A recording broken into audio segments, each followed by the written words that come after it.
السلام عليكم ورحمة الله وبركاته. الحمد لله رب العالمين والصلاة والسلام على رسوله الأمين وعلى آله وصحبه أجمعين وعلى من اتبعهم بإحسان إلى يوم الدين. أما بعد، أعوذ بالله من الشيطان الرجيم. بسم الله الرحمن الرحيم. يا أيها الذين آمنوا اتقوا الله وكونوا مع الصادقين. ബഹുമാന്യരായ രക്ഷിതാക്കളെ, ഈ ശബ്ദം കേട്ടുകൊണ്ടിരിക്കുന്ന ഈ നാട്ടിലെ കാരണവന്മാരും ഇവിടുത്തെ ദീനീ പ്രവർത്തകന്മാരും ഒക്കെയായിട്ടുള്ള എൻ്റെ നാട്ടുകാരെ എന്ന് പറയാനാണ് എനിക്കിഷ്ടം. അത്രമാത്രം ഈ രാജ്യവുമായി നാടുമായി ബന്ധപ്പെടുകയും നിലനിർത്തുകയും ചെയ്യുന്നുണ്ട്. സക്കാത്തിനെ സംബന്ധിച്ചാണ് നമുക്ക് ചില കാര്യങ്ങൾ പറയാനുള്ളത്. ഇതിൻ്റെ ഭാരവാഹികൾ ഏൽപ്പിച്ചത് ഒരു കാര്യത്തിൽ എനിക്ക് സന്തോഷമുണ്ട്.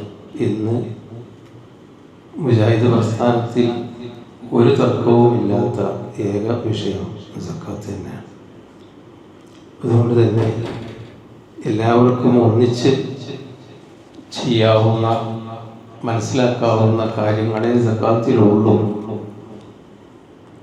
പുളിക്കലിനെ സംബന്ധിച്ചിടത്തോളം എനിക്കറിയാം. എനിക്ക് തോന്നുന്നത് സക്കാത്തിൻ്റെ ഒരു വിശദമായ ക്ലാസ് ഞാൻ കേട്ടത് ആദ്യമായി പുളിക്കലിൽ നിന്നാണ്. നമ്മുടെ ഈ പ്രൈമറി സ്കൂളിൽ സംഘടിപ്പിച്ചിട്ടുള്ള ഒരു മാസാന്ത പരിപാടിയിൽ എൻ്റെ അഭിമന്യ ഗുരുനാഥൻ കുഞ്ഞഹമ്മദ് മൗലവി എടുത്തൊരു ക്ലാസ്സാണ് എനിക്ക് ഓർമ്മ വരുന്നത്. ലളിതമായ ഇസ്ലാമിലെ ഒരു കാര്യം ആണെങ്കിൽ പോലും ഈ സക്കാത്ത് എന്നത് ഒരു രാജ്യത്തിൻ്റെ റവന്യൂ ആയി ബന്ധപ്പെട്ട കാര്യമാണ്.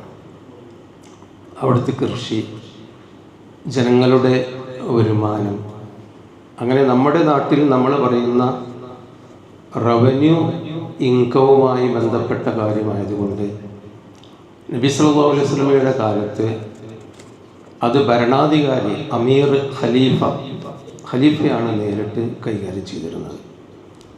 കൊടുക്കാത്തവനോട് പിടിച്ചു വാങ്ങുമെന്നും ഫൈൻ അടയ്ക്കേണ്ടി വരുമെന്നും ഞാൻ യുദ്ധത്തിന് വരുമെന്നും ഒക്കെ നബി സല്ലല്ലാഹു അലൈഹി വസല്ലമയും ഖലീഫമാരും പറഞ്ഞിരുന്നു എന്നതാണല്ലോ ചരിത്രം.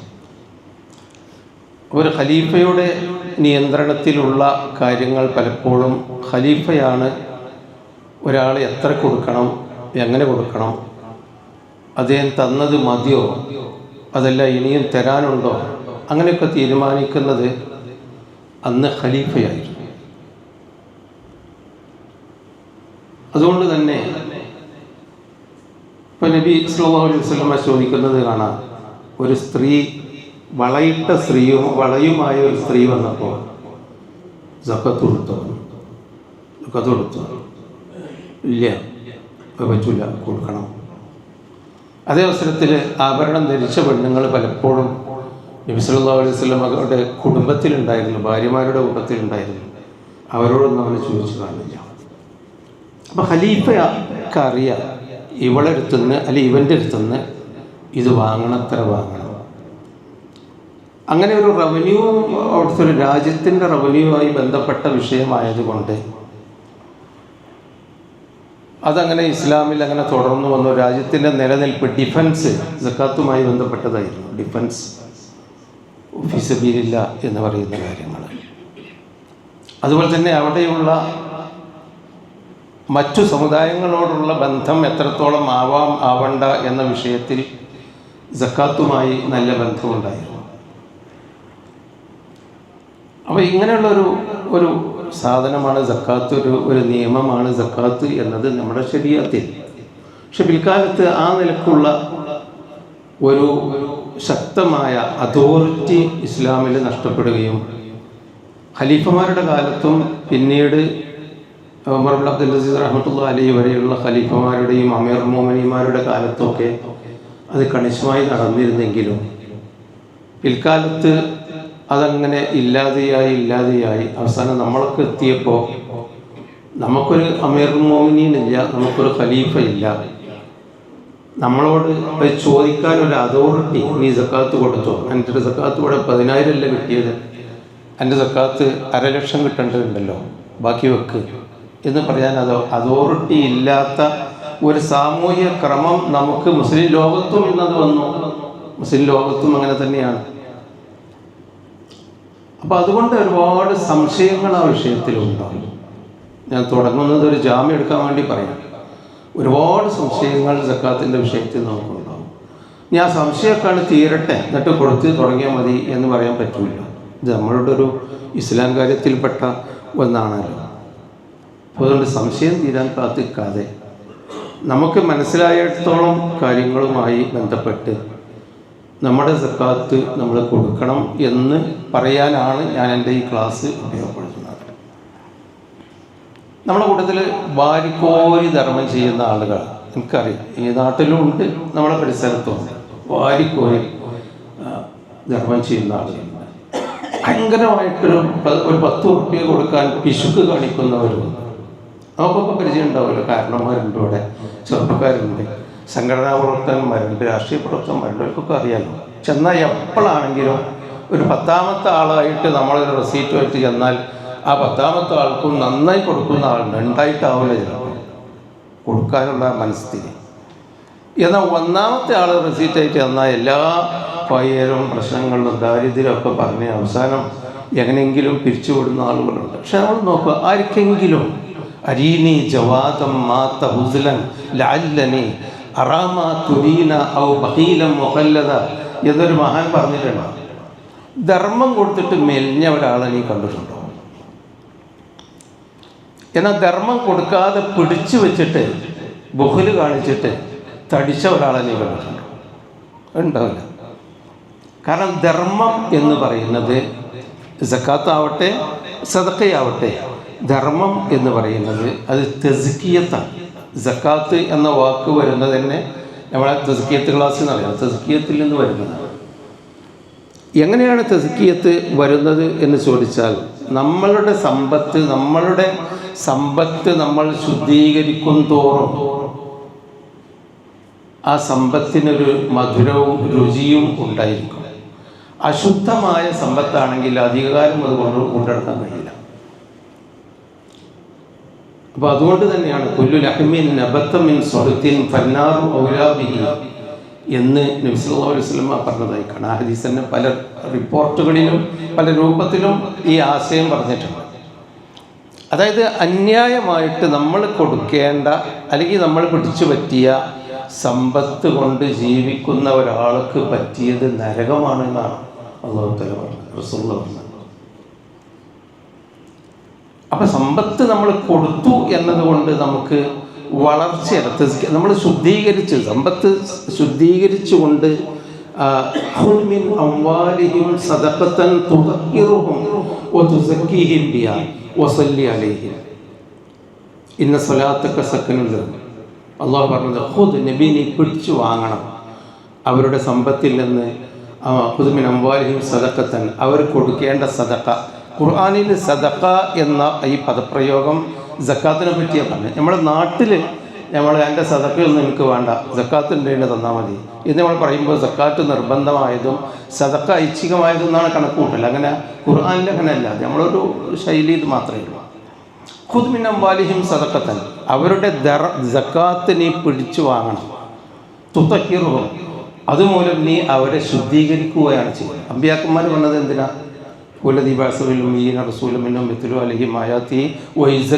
ആളുകളെ സംസ്കരിക്കാനാണ്. ശിർക്കിൽ നിന്ന് സംസ്കരിച്ചു, മദ്യപാനം തോന്നിവാസം സംസ്കരിച്ചു, അങ്ങനെ എല്ലാ തിന്മയിൽ നിന്നും സംസ്കരിക്കുന്ന കൂട്ടത്തിൽ ഒരു തിന്നുന്നത് കുറച്ചും കൂടി സംസ്കരിക്കാണ്ട്, ഹറാമായതും കൂടി തിന്നുന്നുണ്ട്, അതും കൂടി സംസ്കരിക്കാൻ അവരുടെ വായിൽ പിടിച്ച് കക്കി വായിൽ കൈയിട്ടിട്ട് ഹലാലല്ലാത്ത ഭക്ഷണം വരെ നബിയാണ് സംസ്കരിക്കുകയാണ്. പള്ളിയിലേക്ക് പോകുമ്പോൾ ഹസൻ റളിയല്ലാഹു അൻഹു നബിയുടെ ഒക്കത്തുണ്ട്, ചെറിയ കുട്ടി പേരക്കുട്ടിയാണ്, ഒക്കത്ത് കെട്ടിപ്പോവാണ്. ഒരു പഴുത്ത ഈത്തപ്പഴം പോലും എടുക്കുന്നുണ്ടപ്പോൾ സ്വാഭാവികമായി നമ്മളെ കുട്ടികളുണ്ടല്ലോ, ഒരു മിഠായി എടുക്കുന്നുണ്ട്, ചാടി വീണാൽ എടുക്കും, ആരുതാണെന്ന് നോക്കില്ല. ഈത്തപ്പഴം വീണ് എടുക്കുന്നത് കണ്ടപ്പോൾ ചാടി ഇറങ്ങി അതെടുത്ത് തിന്നു. നബി സല്ലല്ലാഹു അലൈഹി വസല്ലം തൊള്ളയിൽ കൈയിട്ടിട്ട് നീര് വരെ വടിച്ചെടുത്തു. അത് ശുദ്ധമുള്ളതല്ലേ, നമുക്ക് ശുദ്ധമല്ല. ആരാൻ്റെ ഈത്തപ്പഴമാണ്? നമ്മൾ അള്ളാഹുവിൻ്റെ റസൂലിൻ്റെ പേരക്കുട്ടിയാണ്. നിങ്ങൾക്ക് ഈ സക്കാത്ത്, നബിയുടെ കുടുംബത്തിന് സക്കാത്ത് വാങ്ങാൻ പാടുണ്ടായിരുന്നില്ല അന്നും ഇന്നും. അപ്പോൾ അത് നബി ആ തെസിക്കിയത്ത് സ്വന്തം പേരക്കുട്ടിയിൽ നിന്ന് ഒരു ഈത്തപ്പഴം വഴിയിൽ വീണ് കിടക്കുമ്പോൾ സ്വാഭാവികമായും അത് എടുത്ത് കൈക്കൂടി ദാരിദ്ര്യ കുടുംബത്തിലല്ലേ, അതൊന്നും എടുത്ത് തിന്നുക എന്നത് ഒരു കുട്ടികളുടെ ഒരു തിരിപ്പില്ലാത്ത കുട്ടി ചെയ്തതല്ലേ. പക്ഷെ അവിടെ വരെ നബി ശുദ്ധീകരിച്ചു. എന്നിട്ട് പിന്നെ നാട്ടുകാരോട് പറഞ്ഞു, സക്കാത്തിൻ്റെ വിഷയം എന്തെങ്കിലും കൊടുക്കാൻ ബാക്കിയുണ്ടെങ്കിൽ അവൻ്റെ അടുക്കൽ നിന്ന് ഞാൻ പിടിച്ചു വാങ്ങും. കൂലി കിട്ടണമെന്ന് വിചാരിച്ച് പഠിച്ചോൻ്റെ അടുത്ത് കൂലി കിട്ടാൻ വേണ്ടി കൊടുക്കുകയാണെങ്കിൽ ഫലഹു അജ്റുഹു, അതിൻ്റെ കൂലി പഠിച്ചോൻ തരും. മന സക്കാത്ത് ആരെങ്കിലും തന്നിട്ടില്ലെങ്കിൽ ഞാൻ വന്നത് നിങ്ങളെ ശുദ്ധീകരിക്കാനാണ്. ഫഇന്ന ആഖിദുഹ, ഞാനത് പിടിച്ചു വാങ്ങും. വശത്രം മിൻ മാലിഹി, ആ പിടിച്ചു വാങ്ങുമ്പോൾ ബലമായി പിടിച്ചു വാങ്ങുമ്പോൾ കുറച്ച് അധികം കൂടി വാങ്ങും, ഫൈനടക്കം വാങ്ങി പിടിച്ചു വാങ്ങുമെന്ന് നബി പറഞ്ഞു. അങ്ങനെ പിടിച്ചു വാങ്ങാൻ നമ്മളെ സക്കാത്ത് കമ്മിറ്റിക്ക് ഇപ്പോൾ പറ്റില്ല. ഇപ്പോൾ പുളിക്കൽ എനിക്കറിയാം, വളരെ കാലം മുമ്പ് തന്നെ വളരെ ശക്തമായ ഒരു സക്കാത്ത് കമ്മിറ്റി ഇവിടെ പ്രവർത്തിക്കുന്നുണ്ട്. അത് പിടിച്ചു വാങ്ങാൻ കഴിയില്ല. നമ്മൾ കൊടുത്താൽ വാങ്ങുക എന്നുള്ളതല്ലാത്തൊരു സംവിധാനം നമുക്കില്ലല്ലോ. അപ്പോൾ നമ്മൾ ശുദ്ധീകരിക്കണം നമ്മളെ സമ്പത്ത്. ഞാൻ കൂടുതലൊന്നും പറയേണ്ടതില്ല. ഇവിടെ ഹറാമായ സമ്പത്ത് തിന്നിട്ട് എന്തായിരുന്നാലും ആരും തടിക്കൂല ഈ ലോകത്ത്. ഞാൻ അതുകൊണ്ടാണ് പറഞ്ഞത്, പിശുക്ക് കാണിച്ചിട്ട് ആർക്കെങ്കിലും വല്ല കൂടുതലുണ്ടായിട്ടുണ്ടോ? എന്നാൽ ധർമ്മം കൊടുത്തിട്ട് ആർക്കെങ്കിലും കുറഞ്ഞിട്ടുണ്ടോ? സദഖത്തുമ്മിമാല്, ധർമ്മം കൊടുത്താൽ ഒരിക്കലും മാല് സമ്പത്ത് കുറയില്ല. അതുകൊണ്ടാണ് സക്കാത്ത് എന്നുള്ള പദത്തിന് ശുദ്ധീകരണത്തിൻ്റെ കൂടെ മറ്റൊരു അർത്ഥവും കൂടി ഉണ്ട്, നമാ എന്ന്, വളർച്ച. സക്കാത്ത് കൊടുക്കുന്തോറും വളരുന്ന, കിണറ്റിൽ നിന്ന് വെള്ളം മുക്കി ഒഴിക്കുന്തോറും ഉറവ് അധികം വരും, കിണർ നിറയാണ് ചെയ്യുക. സക്കാത്ത് കൊടുക്കുന്തോറും നമാ വളർച്ചയുണ്ടാകും. എല്ലാ അർത്ഥത്തിലും വളർച്ച ഉണ്ടാകും. അതായത് ആത്മീയമായൊരു വളർച്ച എന്ന് പറഞ്ഞാൽ നമ്മൾ സക്കാത്ത് കൊടുക്കുമ്പോൾ നമ്മുടെ വിശ്വാസപരമായ ഈമാനിന് സിയാദത്ത് കൂടുതൽ വരും. ഈമാൻ വർദ്ധിക്കുമല്ലോ ആ പാവപ്പെട്ട മനുഷ്യന്. ഞാൻ എന്നെ കൊണ്ടാണ് ഓനെ നോമ്പിറക്കുന്നത്, അല്ലെങ്കിൽ ഓൻ്റെ ആ വീട് എന്നെ കൊണ്ടാണ്, അല്ലാഹ് അൽഹംദുലില്ലാഹ് എനിക്ക് നീ തന്നല്ലോ. അപ്പോൾ കുറച്ചും കൂടി ഒരു ഭക്തി കൂടും, കുറച്ചും കൂടി ഒരു ഈമാൻ വർദ്ധിക്കും എന്ന അർത്ഥത്തിൽ സക്കാത്ത് തീർച്ചയായും മസലല്ലദീന യുൻഫിഖൂന അംവാലഹും ഫീ സബീലില്ലാഹി കമസലി ഹബ്ബത്തിൻ അംബതത് സബ്അ സനാബില ഫീ കുല്ലി സുംബലത്തിൻ മിഅത്തു ഹബ്ബ വല്ലാഹു യുളായിഫു ലിമൻ യശാ. ആ ആയത്ത് നമ്മൾക്കൊക്കെ അറിയുന്ന കാര്യം തന്നെയായിരിക്കും. അത് അള്ളാഹുവിൻ്റെ മാർഗത്തിൽ ഒരാൾ ചെലവഴിക്കുകയാണെങ്കിൽ അതൊരു നെല്ലുമണി ചളിയിലിട്ട മണ്ണിലിട്ട പോലെയാണ്. ആ നെല്ലുമണി മുളച്ച് വരും. എന്നിട്ട് അതിന്മേൽ പിന്നെ കതിരുണ്ടാകും. ഓരോ കതിരിനും 7 കതിരുകൾ, ഓരോ കതിരിലും 100 വിത്തുകൾ, അങ്ങനെ 57 സബഅസനാബിൽ 7 കുലകളുണ്ടായി. ഫീ കുല്ലി സുംബലത്തിൻ മിഅത്തു ഹബ്ബ, ഓരോ കുലയിലും 100 വീതം നെൽമണികളുണ്ടായി. അപ്പോൾ ഒരു നെൽമണിയാണ് നമുക്ക് പോയത് മണ്ണ് കുഴിച്ചിട്ട്. പക്ഷേ ആ നെൽമണി 700 നമുക്ക് കിട്ടി എന്ന് പറഞ്ഞാൽ വളരും. സക്കാത്ത് കൊടുത്താൽ സമ്പത്ത് വളരും. അത് വളരാൻ കാരണമുണ്ട്. നമ്മളൊരു മനുഷ്യൻ എന്തെങ്കിലും കൊടുത്താൽ നമുക്ക് വേണ്ടി പ്രാർത്ഥിക്കുമല്ലോ. എത്ര കുരുത്തം കെട്ടവനാണെങ്കിലും ആ കാക്ക എനിക്ക് തന്നതുകൊണ്ടാണ് ഇന്ന് ഞങ്ങളുടെ ഈ പട്ടിണി തീർന്നത്, അല്ലെങ്കിൽ എൻ്റെ പ്രശ്നം തീർന്നത്. അവൻ പ്രാർത്ഥന, അവൻ വാഗൊണ്ട് പ്രാർത്ഥിച്ചില്ലെങ്കിലും അവൻ്റെ മനസ്സിലുണ്ടോ? ആ മനസ്സിലുള്ള പ്രാർത്ഥന വലിയതാണ് നമ്മളെ സംബന്ധിച്ചിടത്തോളം. അത് വെറുതെ കിട്ടില്ല. രണ്ടാമത്തേത് നബി സല്ലല്ലാഹു അലൈഹി വസല്ലം പറഞ്ഞു, ഓരോ ദിവസവും മാമിൻ യോമിൻ യുസ്ബിഹുൽ ഇബാദു ഫിഹി, ഒരു ഹദീസാണ്. ഓരോ ദിവസവും നേരം വെളുക്കുമ്പോൾ മലക്കുകൾ, 2 മലക്കുകൾ ഇറങ്ങി വന്നുകൊണ്ട് അള്ളാഹുവിനോട് പ്രാർത്ഥിക്കും, അല്ലാഹുമ്മ അഴ്ത്തി മുൻഫിക്കൻ ഖലഫ, അള്ളാഹുവേ ഈ ചെലവഴിക്കുന്ന ആളുകൾക്ക് നീ പകരം കൊടുക്കണമെന്ന്. നമ്മളൊരു ഒരു 10,000 ഉറുപ്പിക സാധുക്കൾക്കാണ് കൊടുക്കുകയാണ്, സക്കാത്ത് കൊണ്ട് കൊടുക്കുകയാണെങ്കിൽ നമ്മൾ അധ്വാനിച്ചുണ്ടാക്കിയ പൈസ ഉള്ളത്, നമ്മളെ കുട്ടികൾക്ക് കൊടുക്കേണ്ട കാര്യമാണ്, പൈസ ആണുള്ളത്. പക്ഷെ അത് നമ്മൾ നോക്കണില്ല, പടച്ചവൻ്റെ മാർഗത്തിൽ കൊടുക്കുകയാണ്.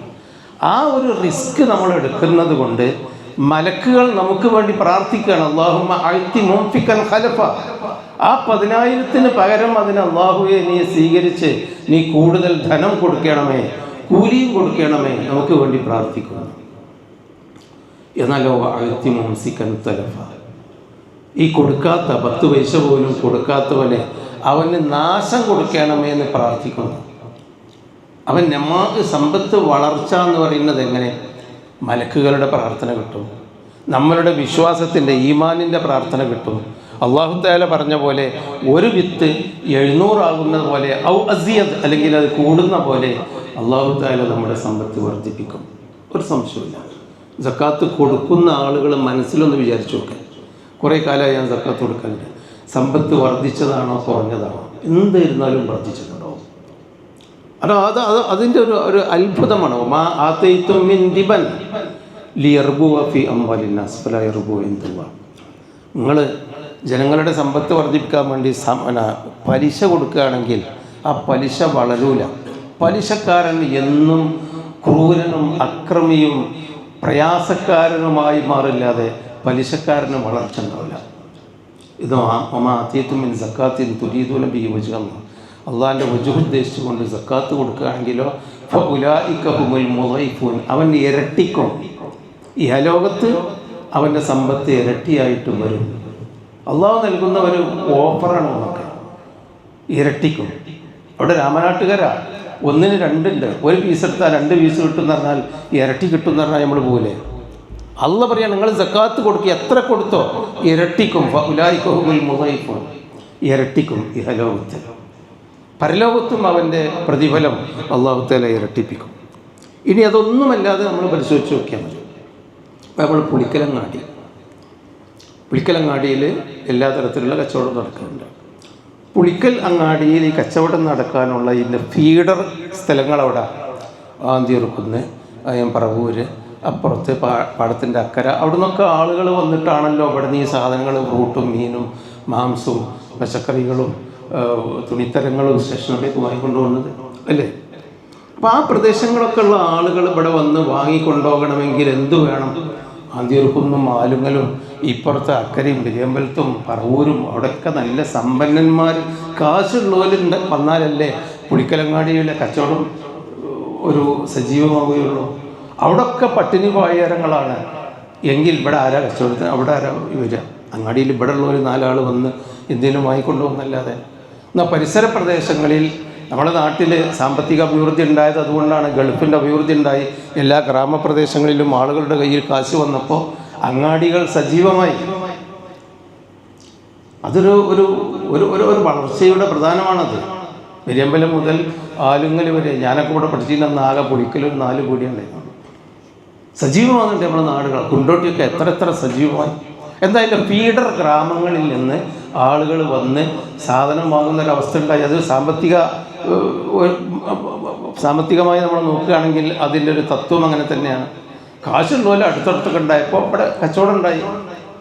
അപ്പോൾ ഈ നാട്ടിലുള്ള ഈ പുളിക്കലങ്ങാടിയിലുള്ള കച്ചവടക്കാരും ഇവിടെ പ്രദേശത്തുകാരും പരിസരത്തുള്ള ഗ്രാമപ്രദേശങ്ങളിലെ കഷ്ടപ്പെടുന്ന ആളുകൾക്ക് സക്കാത്ത് കൊടുക്കുന്നുണ്ട് എന്ന് വിചാരിക്കുക. കൃത്യമായി അവർ ആ പരിസര പ്രദേശത്തുള്ള സാധുക്കളായ ആളുകൾക്ക് സക്കാത്ത് കൊടുക്കുന്നുണ്ടെങ്കിൽ അവരൊക്കെ ഇന്നിപ്പോൾ സക്കാത്തിൻ്റെ വിഹിതം 10,000 ഉറുപ്പിക കിട്ടിയിട്ടുണ്ട്.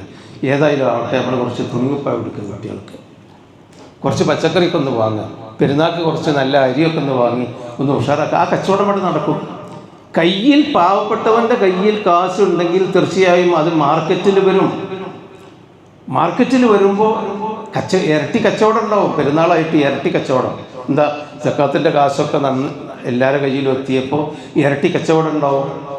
അങ്ങനെ കച്ചവടം ഉണ്ടാകുമ്പോൾ ഇവിടെ വന്ന് സാധനം ഇറക്കുന്ന ലോറിക്കാർക്ക് കൂടുതൽ ട്രിപ്പ് കിട്ടും, ചുമട്ട് തൊഴിലാളികൾക്ക് കൂടുതൽ കിട്ടും, ജോലി കിട്ടും, ഓട്ടോറിക്ഷക്കാർക്ക് കൂടുതൽ ട്രിപ്പ് കിട്ടും. എല്ലാ നിലക്കും മുതൽ ഇരട്ടിക്കും. അപ്പോൾ സക്കാത്ത് ഒരു തളർച്ചയല്ല, നഷ്ടമല്ല, കുറവല്ല, അത് വർധനവുണ്ടാക്കുകയും നമ്മളെ സമ്പത്ത് ശുദ്ധീകരിക്കുകയും ചെയ്യും എന്നതാണ് ഒന്നാമതായി ഞാനിവിടെ സൂചിപ്പിച്ചത്.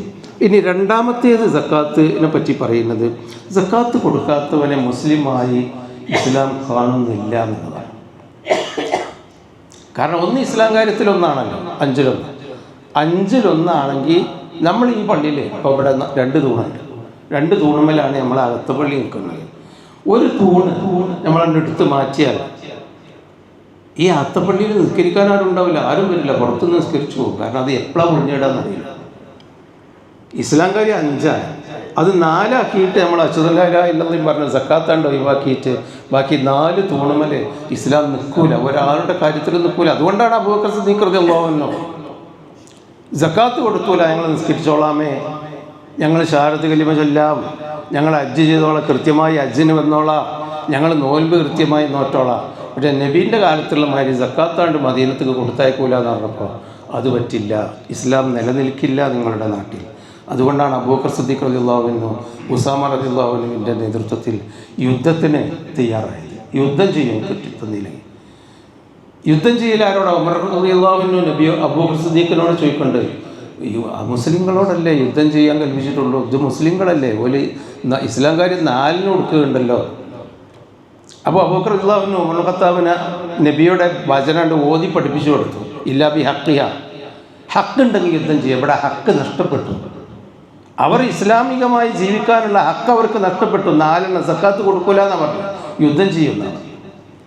അപ്പം സക്കാത്ത് കൊടുക്കാത്ത ഒരു സമൂഹത്തിന് ഫൈൻ, സൂറത്ത് തൗബയുടെ ആദ്യ ആയത്തുകൾ നോക്കി, ഫൈൻ താബു അഖാമു സ്വലാത്ത, ഹിജ്റ 9ാമത്തെ കൊല്ലം നബി സല്ലല്ലാഹു അലൈഹി വസല്ലമ ഒരു വിളംബരം പുറപ്പെടുവിക്കുകയാണ്.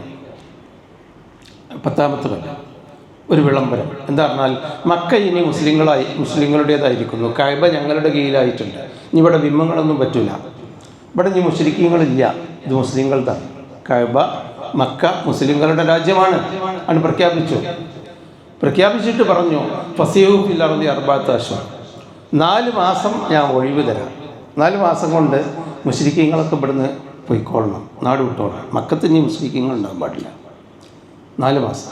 സൂറത്ത് തൗബകളൊന്നും എടുത്ത് നോക്കിയാൽ ഞാൻ വിശദീകരിക്കണില്ല. പക്ഷേ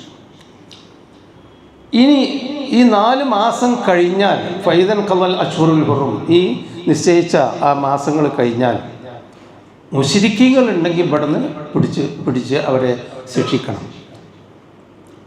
ഇനി ആരെങ്കിലും 4 മാസം കഴിഞ്ഞ് മുശ്രിക്കീങ്ങളുടെ കൂട്ടത്തിലുണ്ടായിരുന്ന ആളുകൾ അവിടെ കണ്ടാൽ ഫൈൻ താബു, അവർ പശ്ചാത്തപിച്ച് മടങ്ങുകയും വാക്കാമുസ്സലാത്ത, നിസ്കാരം നിലനിർത്തുകയും വാത്തവും സക്കാത്ത് കൊടുക്കുകയൊക്കെ ചെയ്യുന്നുണ്ടെങ്കിൽ ഫഹല്ലു സബീലു, നിങ്ങൾ അവരെ തൊടണ്ട.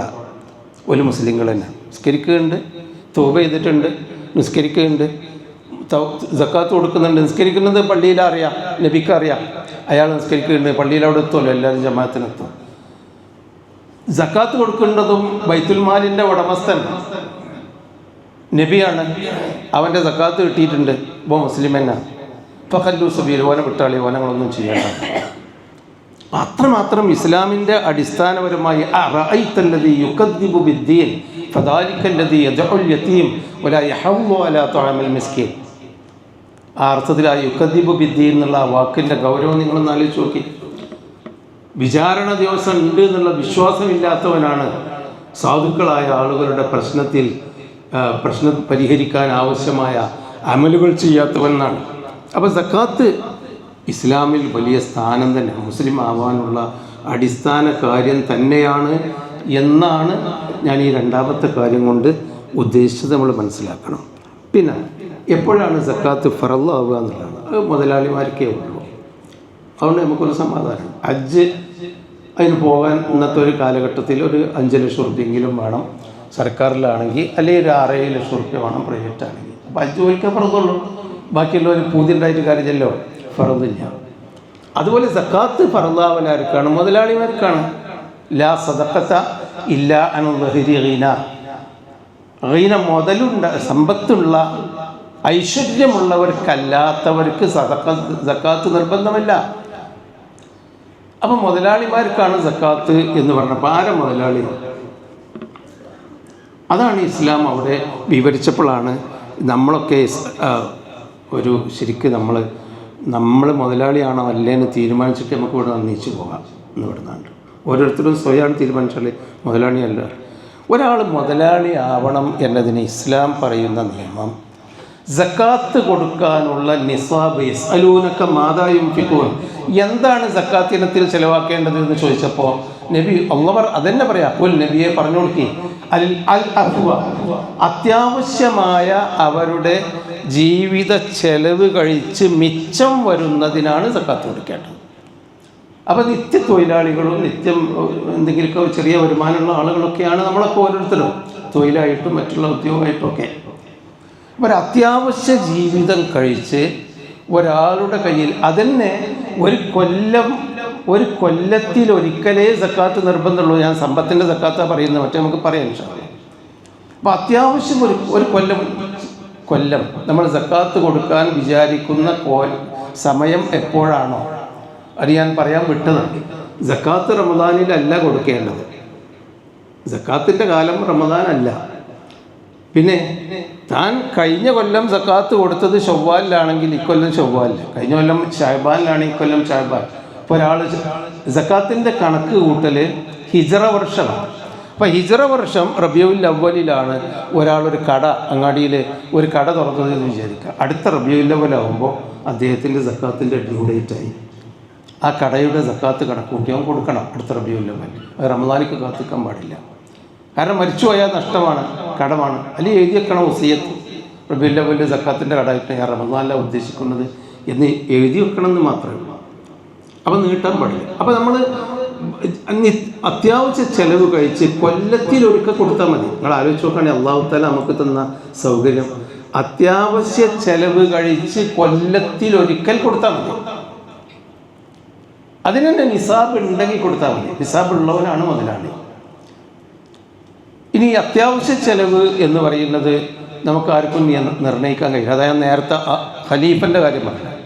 ഇപ്പം ഇദ്ദേഹത്തിൻ്റെ സക്കാത്ത് കണക്ക് കൂട്ടുമ്പോൾ ഖലീഫയെ തീരുമാനിക്കൽ ഇദ്ദേഹത്തിൻ്റെ അത്യാവശ്യ ചെലവ് എന്താണ്, മൗലവിൻ്റെ അത്യാവശ്യ ചെലവ് എന്താണെന്ന് ഖലീഫ തീരുമാനിക്കുക, അല്ലെങ്കിൽ ഖലീഫയുടെ പ്രതിനിധികൾ തീരുമാനിക്കും അദ്ദേഹത്തിൻ്റെ അത്യാവശ്യ ചെലവ് എന്താണ്. അപ്പുറത്തിരിക്കുന്ന ഒരു സഹോദരൻ്റെ അത്യാവശ്യ ചെലവ് അത് ഖലീഫ തീരുമാനിക്കും. അപ്പോൾ ഖലീഫ ഇല്ലാത്ത സ്ഥലത്ത് നമ്മളാണ് നമ്മളെ അത്യാവശ്യ ചെലവ് തീരുമാനിക്കേണ്ടത്. അവിടെയാണ് പ്രശ്നം. അതായത് നമുക്ക് കാശ്മീർ പോകണം, നമുക്ക് അവിടെ പോകണം, ടൂർ പോകണം, പിന്നെ ഇങ്ങനെ ഒരു കൊല്ലത്തിലൊരു 3 വട്ടമെങ്കിലും ഉംറക്ക് പോകണം. അതിനൊക്കെ ഉള്ള കണക്ക് കഴിച്ചുകൂട്ടി ഒക്കെ കഴിഞ്ഞ് നോക്കിയാൽ പിന്നെ കായ ആരത്തും ഉണ്ടാവില്ല. അത്യാവശ്യ ചെലവ് എന്ന് പറഞ്ഞാൽ തൻ്റെയും തൻ്റെ മക്കളുടെയും അനിവാര്യമായ ജീവിത ചെലവ്.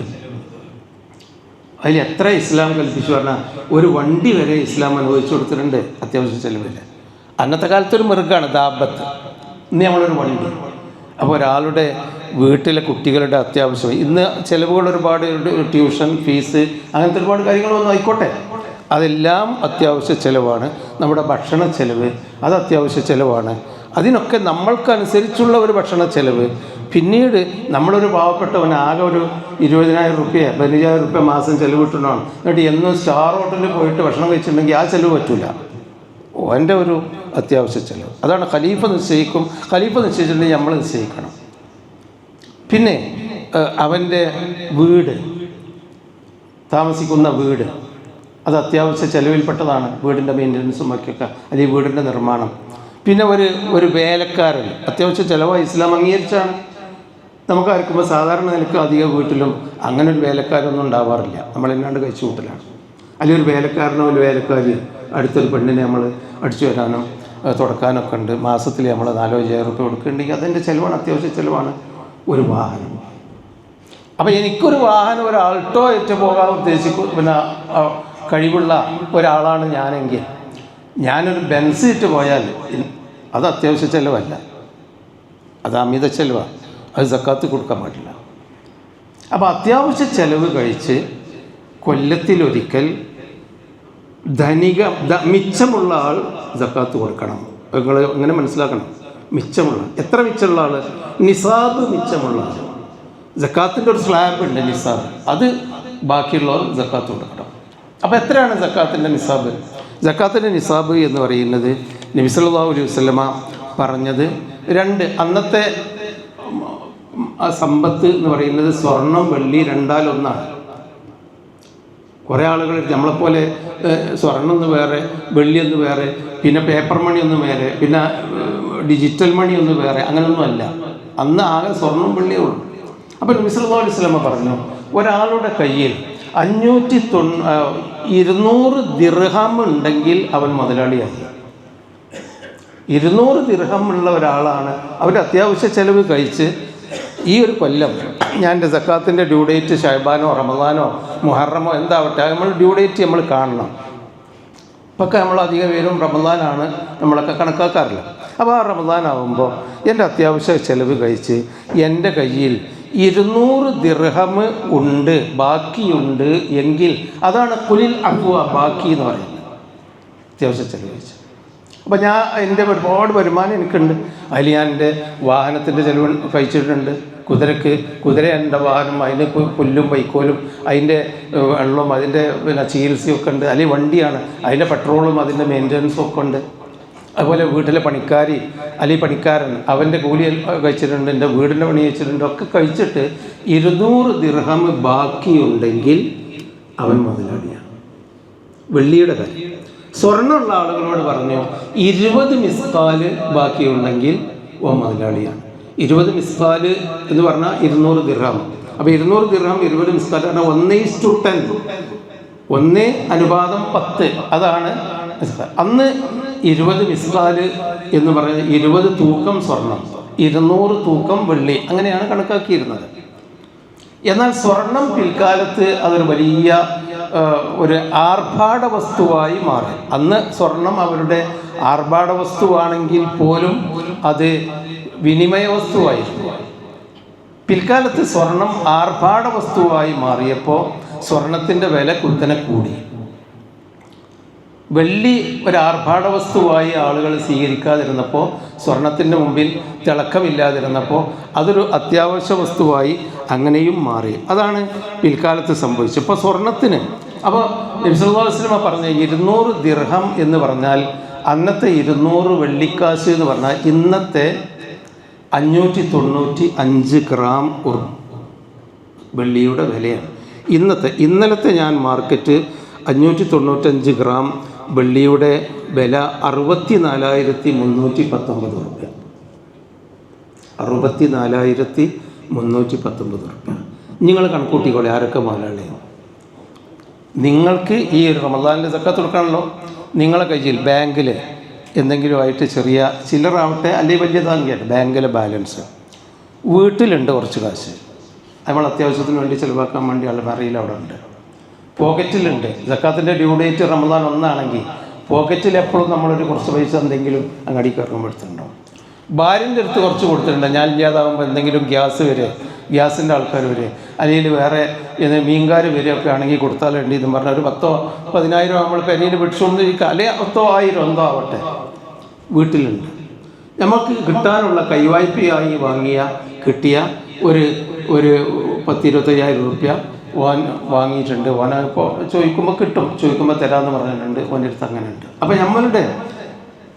നമ്മളുടെ അത്യാവശ്യ ചിലവ് കഴിച്ച് നമ്മുടെ കയ്യിൽ ബാങ്ക് ബാലൻസ് ഉള്ളവർ കേട്ടോ, വീട്ടിൽ ബാക്കിയുള്ളത്, ഭാര്യൻ്റെ കയ്യിൽ കൊടുത്തത്, കുറച്ച് പോക്കറ്റിലൊക്കെ കൂടിയായിട്ട് ഉള്ളത്, പിന്നെ നമ്മളുടെ കിട്ടാനുള്ള അത്യാവശ്യമായി എപ്പോഴും ചോദിച്ചാൽ കിട്ടുന്ന നമ്മളുടെ കടം, നമ്മൾ കൊടുത്ത കടം, അതോടൊപ്പം നമ്മളെ വീട്ടിലിരിക്കുന്ന വിലപിടിപ്പുള്ള സ്വർണമോ വെള്ളിയോ ധരിക്കാത്ത, ഇപ്പം ഏതൊരു വീട്ടിലും ഉണ്ടാവും ഒരു ചെറിയ കമ്മലിൻ്റെ ഒരു പിറ, അല്ലെങ്കിൽ ഒരു കൊളുത്ത്, പിന്നെ ഒരു നെളുങ്ങിയ മോതിരം, ഒരു പൊട്ടിയ വളൻ്റെ ഒരു ചെറിയ കഷ്ണം, അങ്ങനെ ചെറിയ സ്വർണത്തിൻ്റെ ചെറിയ പൊട്ടും പൊടിയായിട്ട് ഒരു 2, 4, 5 ഗ്രാം പലപ്പോഴും കുട്ടികളും മക്കളൊക്കെ ഉള്ള വീട്ടിലുണ്ടാവും. അതുപോലെ ഒരു വെള്ളി പാരസലായിക്കോട്ടെ, ഇതിൻ്റെയൊക്കെ വില കണക്ക് കൂട്ടി നമ്മൾ ഈ പറഞ്ഞ സംഖ്യയും കൂടി കൂട്ടിയിട്ട് ഒരു 64,319 റുപ്യയുണ്ടെങ്കിൽ അവനാണ് ആ നാട്ടിലെ മിനിമം മുതലാളി. അപ്പോൾ നിങ്ങൾ ആലോചിച്ച് നോക്കും, ഇപ്പോൾ എല്ലാവരും മിക്കവാറും ഒരുവിധ ആളുകളൊക്കെ മുതലാളിമാരാവും. 64,000 റുപ്യ എൻ്റെ അടുത്ത് ഇല്ല, എന്നാൽ കൊടുക്കണ്ട. 64,319 ഇക്കൊല്ലത്ത്. അതേ അവസരത്തിൽ 23,000 ചില്ല ഉറുപ്പ്യ ഉണ്ടായിരുന്ന ഒരു കാലം ഉണ്ടായിരുന്നു. കാരണം കൂടി വരികയാണ്. ഇനിയിപ്പോൾ അടുത്തല്ല ഇൻഷാ അല്ലാ ഒരു സക്കാത്ത് ക്ലാസ് എടുക്കുമ്പോൾ ചിലപ്പോൾ ഒരു 85,000 ആവും 595 ഗ്രാം വെള്ളിയുടെ വിലയായിട്ട്. അപ്പോൾ 64,319 റുപ്യ നിങ്ങളുടെ കയ്യിൽ ഇപ്പോൾ അത്യാവശ്യമായി നിങ്ങളുടേതായിട്ട് കടമൊന്നും കൊടുക്കാനില്ല, കിട്ടാനുള്ളതൊക്കെ കൂട്ടി ഉണ്ടെങ്കിൽ നമ്മൾ അതിൻ്റെ സക്കാത്ത് ഒരു 1000 ചില്ല ഉറുപ്പ്യ 1608 റുപ്യ ചില്ലറ പൈസ അങ്ങനെയൊക്കെ കൊടുക്കേണ്ട. ഒരു 1608 റുപ്യ എന്നൊക്കെ പറഞ്ഞാൽ നമ്മളൊന്ന് കോഴിക്കോട് പോയി വന്ന് കുട്ടികളെയും കൂട്ടിപ്പോയി വന്ന് ഒരു ഭക്ഷണം കഴിച്ച് ആശുപത്രിയിൽ പോയി ഡോക്ടറെയും കാണിച്ച് അതിന് ഡോക്ടർ ഫീസും ഭക്ഷണവും ബസ്സിൻ്റെ അല്ലെങ്കിൽ വണ്ടീൻ്റെ പെട്രോളും ആയ 1608 റുപ്യ അതേ കൊടുക്കേണ്ടുള്ളൂ. കൊല്ലത്തിലൊരിക്കൽ 365 ദിവസത്തിൽ ഒരിക്കൽ അത്രേ കൊടുക്കേണ്ടുള്ളൂ 1608 റുപ്യ. എന്നാൽ ബാക്കി 64,000 1608 റുപ്യ കീശ് ബാക്കി 62,000 ചില്ല റുപ്യ നമുക്ക് ഹലാലായി കിട്ടും. ആ 1608 റുപ്യ നമ്മൾ കൊടുക്കാൻ തയ്യാറില്ലേ? എന്നാൽ ആ മഹാലത്തത്തി സദഖത്തു ബിമാലിൻ ഇല്ല അബ്സറത്തു, സക്കാത്തിൻ്റെ മുതൽ നിങ്ങളുടെ മൂലധനവുമായി കലർന്നിട്ടുണ്ടെങ്കിൽ ഇല്ല അബ്സറത്തു, മൂലധനം മൊത്തം ഫസാദാവും, ഹറാമാവും. 4 പാമ്പീരിലുള്ള ഒരു കിണറിൽ പാമ്പീരി എന്നാണ് ഞങ്ങളൊക്കെ പറയാം, ഞങ്ങളെന്താ ഒക്കെ തന്നെയാണ് ഇവിടെയൊക്കെ തന്നെ. അപ്പോൾ 4 പാമ്പീരി 4 ചുറ്റ് ഉള്ള ഒരു കിണറിൽ ഒരു തുള്ളി അല്ലെങ്കിൽ 1 ഔൺസ് വിഷം ഒഴിച്ചിട്ടുണ്ടെങ്കിൽ നമ്മൾ മൊത്തം ഒഴിവാക്കുമല്ലോ. എന്താ കാര്യം? എല്ലാം വിഷമായി, വെള്ളം മുഴുവനും വിഷമായി. 1 ഔൺസേ ഉള്ളൂ എങ്കിലും ലക്ഷക്കണക്കിന് ഔൺസ് വെള്ളമുള്ളത് 1 ഔൺസ് ലക്ഷത്തുണ്ട്. ഇതുപോലെ പാവപ്പെട്ടവൻ്റെ അവകാശമായിട്ടുള്ള സക്കാത്ത്, പാവപ്പെട്ടവൻ്റെ അവകാശമായിട്ടുള്ള സക്കാത്ത് 1 ഉറുപ്പികയാണെങ്കിലും നമ്മളുടെ 64,319 റുപ്യയിൽ 1 ഉറുപ്പികയാണെങ്കിലും അത് കലർന്നിട്ടുണ്ടെങ്കിൽ അത് സുഹത്താണ്, അത് ഹറാമാണ്. മനിഖ്തത മാലം റിഇൻ മുസ്ലിമിൻ ഫഖദ് ഹറമല്ലാഹു അലൈഹിൽ ജന്ന വ ഔജബ ലഹു നാർ.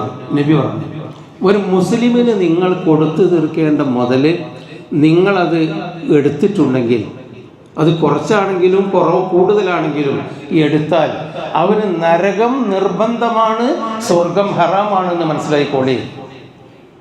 നബി സാഹിബിമാരോട് പറഞ്ഞു. അപ്പോൾ ഒരാൾ നീച്ചെന്ന് ചോദിച്ചു, നബി വൈൻകാന ഖദീബൻ മിൻ അറാഖിൻ യാ റസൂലുള്ളാഹ്, റസൂലെ ഞങ്ങൾ ഇങ്ങനെ പോരുമ്പോൾ പല്ലേക്കാൻ വേണ്ടി അറാഖിൻ്റെ കൊള്ളി പറിക്കാറുണ്ട്.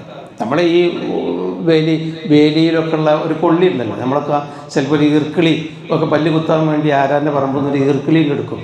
അതുപോലെ അവർ നടന്നു പോകുന്ന വഴിയിൽ മരുഭൂമിയിൽ ഈ ഉഷ്ണമേഖലാ പ്രദേശങ്ങളിൽ ഉണ്ടാകുന്ന ഒരു തരം ചെടിയാണ് അറാഖ്. അത് കടിച്ച് മുറിച്ചാൽ നല്ല ബ്രഷ് പോലെ നല്ല ഇതുണ്ടായിരിക്കും, പല്ലേക്കാൻ പറ്റും. അതാണ് അറാഖ് കൊള്ളി.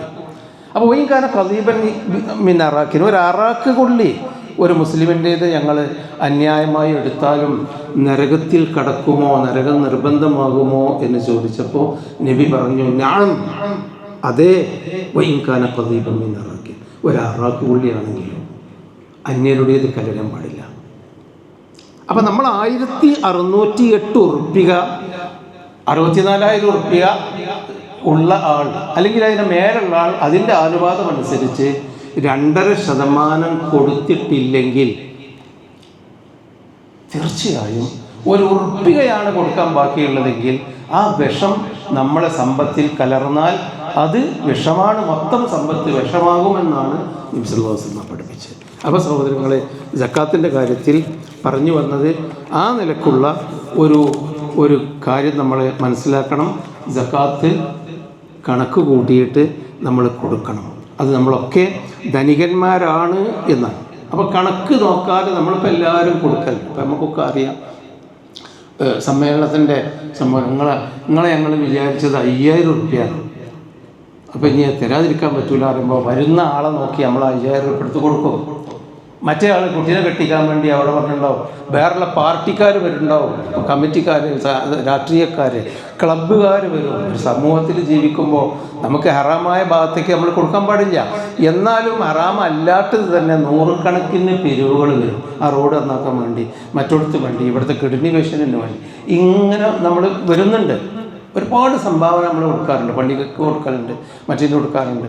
ഇതിനൊക്കെ നമ്മൾ സംഭാവന കൊടുക്കുന്നുണ്ട്. ഇങ്ങനെ കൊടുക്കേണ്ട ഒരു സാധനം. അതുകൊണ്ട് ഞാൻ നല്ല സംഭാവന കൊടുക്കലുണ്ട്. ഇനിയിപ്പോൾ സക്കാത്ത് കണക്ക് കൂട്ടാൻ പറ്റില്ല എന്ന് പറയാൻ പറ്റില്ല. സക്കാത്ത് കൃത്യമായിട്ട് നമ്മൾ കൊടുക്കുക തന്നെ വേണം. അത് കണക്ക് കൂട്ടി തന്നെ വേണം. ഒരു കൃത്യമായ, അതുകൊണ്ടാണ് സക്കാത്തിന് നബി സല്ലല്ലാഹു അലൈഹി വസല്ലമ ഇത്ര ആടുണ്ടെങ്കിൽ ഇത്ര, അന്നത്തെ ആടും പശുവാണ് ഒട്ടകമൊക്കെയാണ് അന്നത്തെ റവന്യൂ വരുമാനം.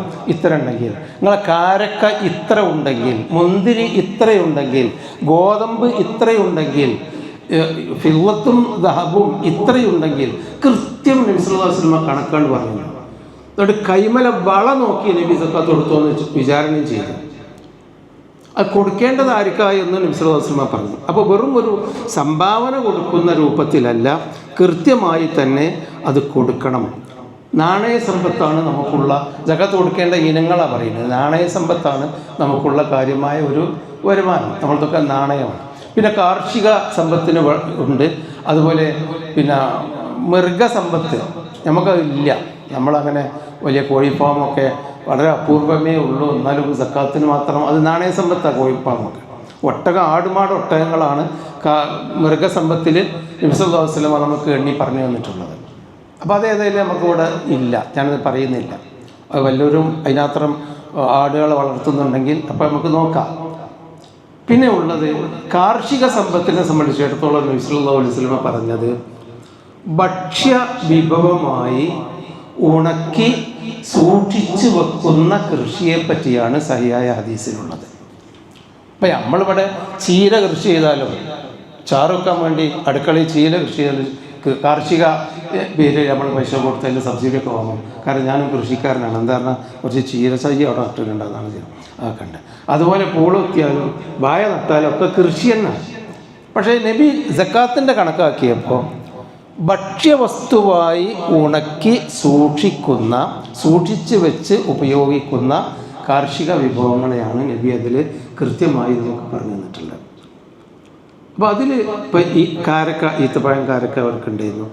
അതുപോലെ ഗോതമ്പ് ഉണ്ടായിരുന്നു, ചോളം ഉണ്ടായിരുന്നു. അതൊക്കെയാണ് നമ്മളെ സംബന്ധിച്ചിടത്തോളം ഭക്ഷ്യവസ്തുവായി ഇപ്പം അങ്ങനെ സൂക്ഷിക്കുന്ന വളരെ കുറച്ച് ആളുകൾ. നെല്ല് പാടമുണ്ട്, നെല്ല് ഒക്കെ ചെയ്ത് നെല്ല് സൂക്ഷിച്ച് പത്തായത്തിലിട്ടോ അല്ലെങ്കിൽ സൂക്ഷിച്ച് അതുകൊണ്ട് ഉപയോഗിക്കുന്നവരുണ്ടാവും. അങ്ങനെ കാർഷിക സമ്പത്ത് ഉണ്ടെങ്കിൽ ഉണക്കി സൂക്ഷിക്കാവുന്ന വിധത്തിൽ ഉണങ്ങിക്കഴിഞ്ഞ നെല്ല് ഉണക്കം കഴിഞ്ഞിട്ട് 600 കിലോ 6 കിൻഡൽ അതിൻ്റെ നബി സല്ലല്ലാഹു അലൈഹി വസല്ലം ആ സായിൻ്റെ കണക്ക് പറഞ്ഞു 300 സായ്. അപ്പോൾ ഞാൻ ആ നിലക്ക് നമുക്ക് വേണ്ടി പറയാണ്, 6 കിൻഡൽ നെല്ല്, ഉണങ്ങിയ നെല്ല് ഒരാൾക്ക് ഉണ്ടെങ്കിൽ അതിൻ്റെ സക്കാത്ത് കൊടുക്കണം. അപ്പോൾ ഈ ഇരിക്കേണ്ട ആർക്കും ഉണ്ടാവില്ല എന്ന് നല്ല ഉറപ്പായി എനിക്ക്. 6 കിൻഡൽ നെല്ല് ഉണക്കി വെച്ച് സൂക്ഷിക്കണം ഉണ്ടെങ്കിൽ അതിൻ്റെ സക്കാത്ത് കൊടുക്കണം. 6 കിൻഡൽ നെല്ലുണ്ടെങ്കിൽ അത് എത്രയാണ് കൊടുക്കേണ്ടതെന്ന് വെച്ചാൽ അത് താനേ ഉണ്ടായി. നമ്മളവിടെ വെതറി പോകുന്നുള്ളൂ, 6-8 പോകുന്നിട്ടുള്ളൂ. പിന്നെ നമ്മളാണ് തിരിഞ്ഞു നോക്കിയിട്ടില്ല. പിന്നെ കൊയ്യാൻ പോയതാണ് ട്രാക്ടറുമായിട്ട് എങ്കിൽ ഒരു ചിലവും ഇല്ലാതെ ഉണ്ടായതാണെങ്കിൽ ചില്ലറ ചിലവ് എന്തെങ്കിലും ഉണ്ടോ? അതല്ലാതെ നനച്ചുണ്ടാക്കിയ ചിലവില്ലാതെയാണ് എങ്കിൽ 10% കൊടുക്കണം. അതല്ല നനച്ചുണ്ടാക്കി നമ്മളിങ്ങനെ മോട്ടറടിച്ച് പമ്പടിച്ച് അങ്ങനെ ഉണ്ടാക്കിയതാണെങ്കിൽ 5% കൊടുത്താൽ മതി. ഇനി കുറച്ച് നനച്ചു, ആദ്യം ഒരു 3 മാസം നനച്ചു, പിന്നെ ബാക്കി 3 മാസം താനെ ഉണ്ടായതാണെങ്കിൽ 7.5% കൊടുക്കണം. അതതിൻ്റെ ആ 10, 5 അതിൻ്റെ റേഷ്യോ 7% കൊടുക്കണം. നെല്ല് അത് നെല്ലായിട്ട് കൊടുക്കാൻ പറ്റുമെങ്കിൽ ഉള്ളവർക്ക് പറ്റും, അല്ലെങ്കിൽ അതിൻ്റെ കാശായിട്ട് കൊടുക്കണം. കാർഷിക സമ്പത്ത് കൂടുതൽ ഞാൻ വിവരിക്കത്തില്ല. ബാക്കിയുള്ള തേങ്ങ, അടക്ക, കുരുമുളക്, നമ്മളെ റബ്ബർ നമുക്ക് കൂടുതലൊന്നുമില്ല. പിന്നെ നമുക്ക് ഇവിടെ നിന്ന് ഇങ്ങനെ കിട്ടുന്ന കുറച്ച് സാധനങ്ങളൊക്കെ ഉണ്ടല്ലോ, പല തരത്തിലുള്ള കാർഷിക സമ്പത്തും നാണ്യവിളകൾ, ഭക്ഷ്യവിളകളാണ് സക്കാത്തിൻ്റെ പരിധിയിൽപ്പെടുന്നത്. ഈ നിലക്കുള്ള നാണ്യവിളകളായിട്ടുള്ള നമ്മളെ തേങ്ങയും അടക്കയും ചക്ക ഒക്കെ നാണ്യവിളയായി കയറ്റി പോകുന്ന വലിയ പറമ്പൊക്കെയുള്ള ആളുകൾ ചക്ക കയറ്റി പോകുന്ന ആളുകളുണ്ട്.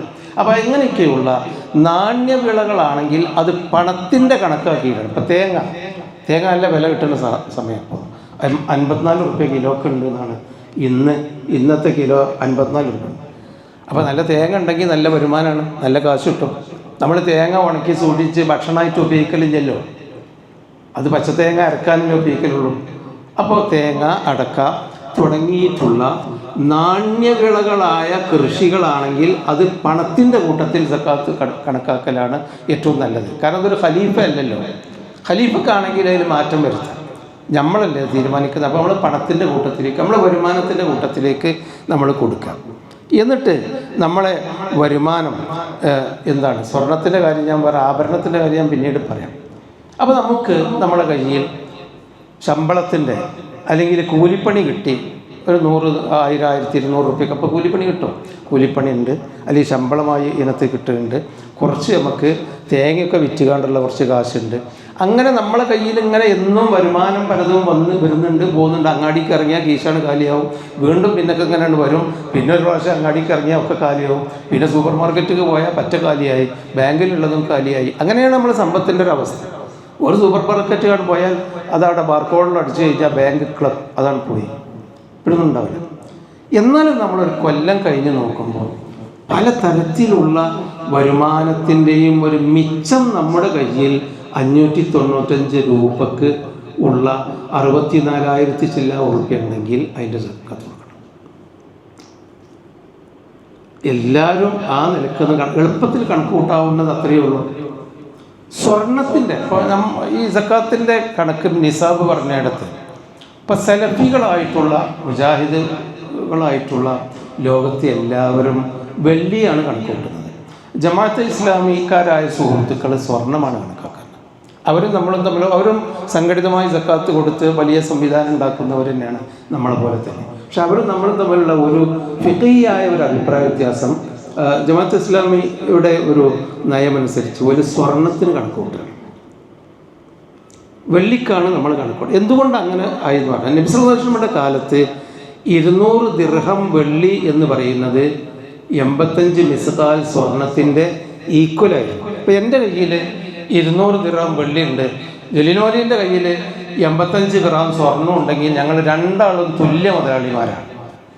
നബിയുടെ കാലത്ത് മൂപ്പരത്ത് 85 ഗ്രാം അത്രൻ്റെ അടുത്തുണ്ട്, പക്ഷേ വെള്ളിയാന്നേ ഉള്ളൂ, രണ്ടും ഒരേ സംഖ്യയാണ്. ഇന്നതല്ല, ഇന്ന് അദ്ദേഹത്തിൻ്റെ കയ്യിൽ 55 ഗ്രാം സ്വർണമുണ്ടെങ്കിൽ അതിന് എത്ര ഉറുപ്പ്യ? ഇന്ന് ഏകദേശം ഒരു 6,79,150 റുപ്യയാണ് ഇന്ന് 85 ഗ്രാം വെള്ളിയുടെ ഇന്നത്തെ മാർക്കറ്റ്. സ്വർണത്തിൻ്റെ 85 ഗ്രാം സ്വർണത്തിൻ്റെ. അപ്പം മൗലവിൻ്റെ കയ്യിൽ 6 ലക്ഷം റുപ്യയുടെ സ്വർണ്ണമുണ്ട്, എൻ്റെ കയ്യിൽ 64,000 റുപ്യൻ്റെ വെള്ളി ഉണ്ട്. കാരണം ഞങ്ങൾ രണ്ടാളും ഒന്നല്ലല്ലോ. അപ്പോൾ സലഫി പണ്ഡിതന്മാർ പറയുന്നത് സാധുക്കൾക്ക് നബിയുടെ കാലത്ത് 2 കൂട്ടം 200 ദിർഹം ഉള്ളവനോടും കൊടുക്കാൻ പറഞ്ഞു, 85 ഗ്രാം ഉള്ളവനോടും കൊടുക്കാൻ പറഞ്ഞു.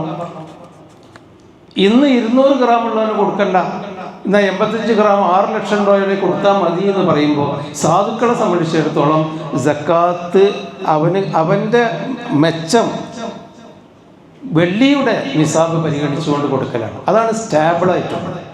സ്വർണത്തിൻ്റേത് സ്റ്റാബിളല്ല, അത് പെട്ടെന്ന് വരുന്നു. ഇപ്പം ഞാനൊക്കെ സ്കൂൾ പഠിച്ച കാലത്ത് എനിക്ക് ഓർമ്മയുണ്ട്, നിങ്ങൾക്കൊക്കെ ഓർമ്മയുള്ള തന്നെ ഞാൻ പറയുകയാണ്. എനിക്ക് ഓർമ്മയുണ്ട്, ഞങ്ങളുടെ കൂടെ പഠിച്ചിരുന്നൊരു തങ്ങളുടെ അദ്ദേഹത്തിൻ്റെ കയ്യിൽ ഒരു പവൻ്റെ ഒരു മാലട്ടിയാണ്, ഒരു തങ്ങളുട്ടിയാണ്, ഒരു മാലട്ടിയാണ്. ആ മാല ഒരു പവൻ്റെ മാലയാണ്, 54 റുപ്യാണ്. 54 റുപ്യാണ് അന്നൊരു പവന്. 54 റുപ്യക്ക് ബാപ്പ ഒരു മാലട്ടെന്ന് പറഞ്ഞു. 54 ഇന്ന് എത്ര പവന് വില? എത്ര ലക്ഷം മാറിയില്ലേ?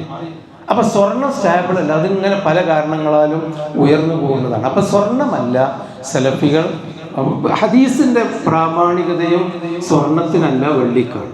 അതുകൊണ്ട് വെള്ളിയാണ് നമ്മൾ കണക്കാക്കുന്നത്. ആ നിലയ്ക്ക് വെള്ളിയുടെ സമ്പത്ത് നമ്മളെ സംബന്ധിച്ചിടത്തോളം വെള്ളി കണക്കാക്കിക്കൊണ്ട് 595 ഗ്രാമിൻ്റെ നിസാബുള്ള ബാക്കി കൊല്ലത്തിലൊരിക്കൽ കണക്ക് കൂട്ടി ബാക്കിയുള്ള ആളുകളൊക്കെ സക്കാത്ത് കൊടുക്കണം എന്നാണ് അവസാനമായി ഈ പറഞ്ഞു വരുന്നതിൻ്റെ ഒരു ആകത്തുക. ഇനി ആഭരണത്തിൻ്റെ കാര്യം പറഞ്ഞു. നബി അന്ന് ആഭരണം അനുവദിച്ചിട്ടുണ്ട്.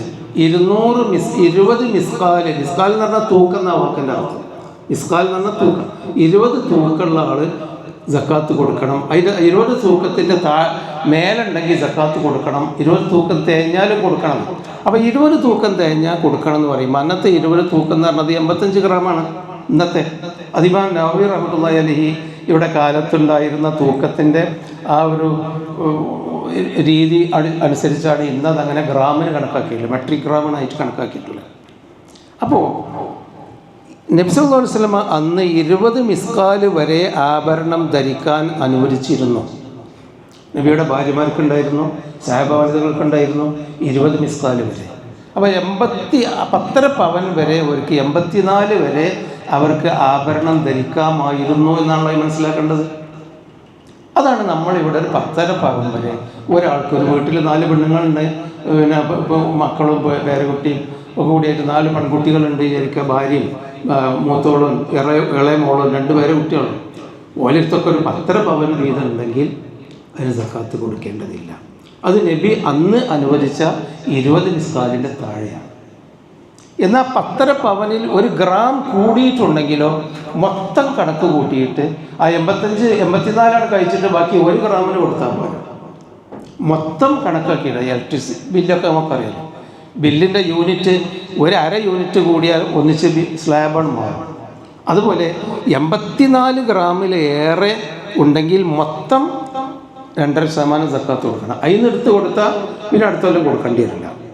അതല്ല പോക്കറ്റിൽ നിന്ന് എടുത്ത് കൊടുത്താലോ അടുത്ത കൊല്ലം പിന്നെ കൊടുക്കേണ്ടി വരും. അത് നമ്മളെ ഇഷ്ടമാണ്.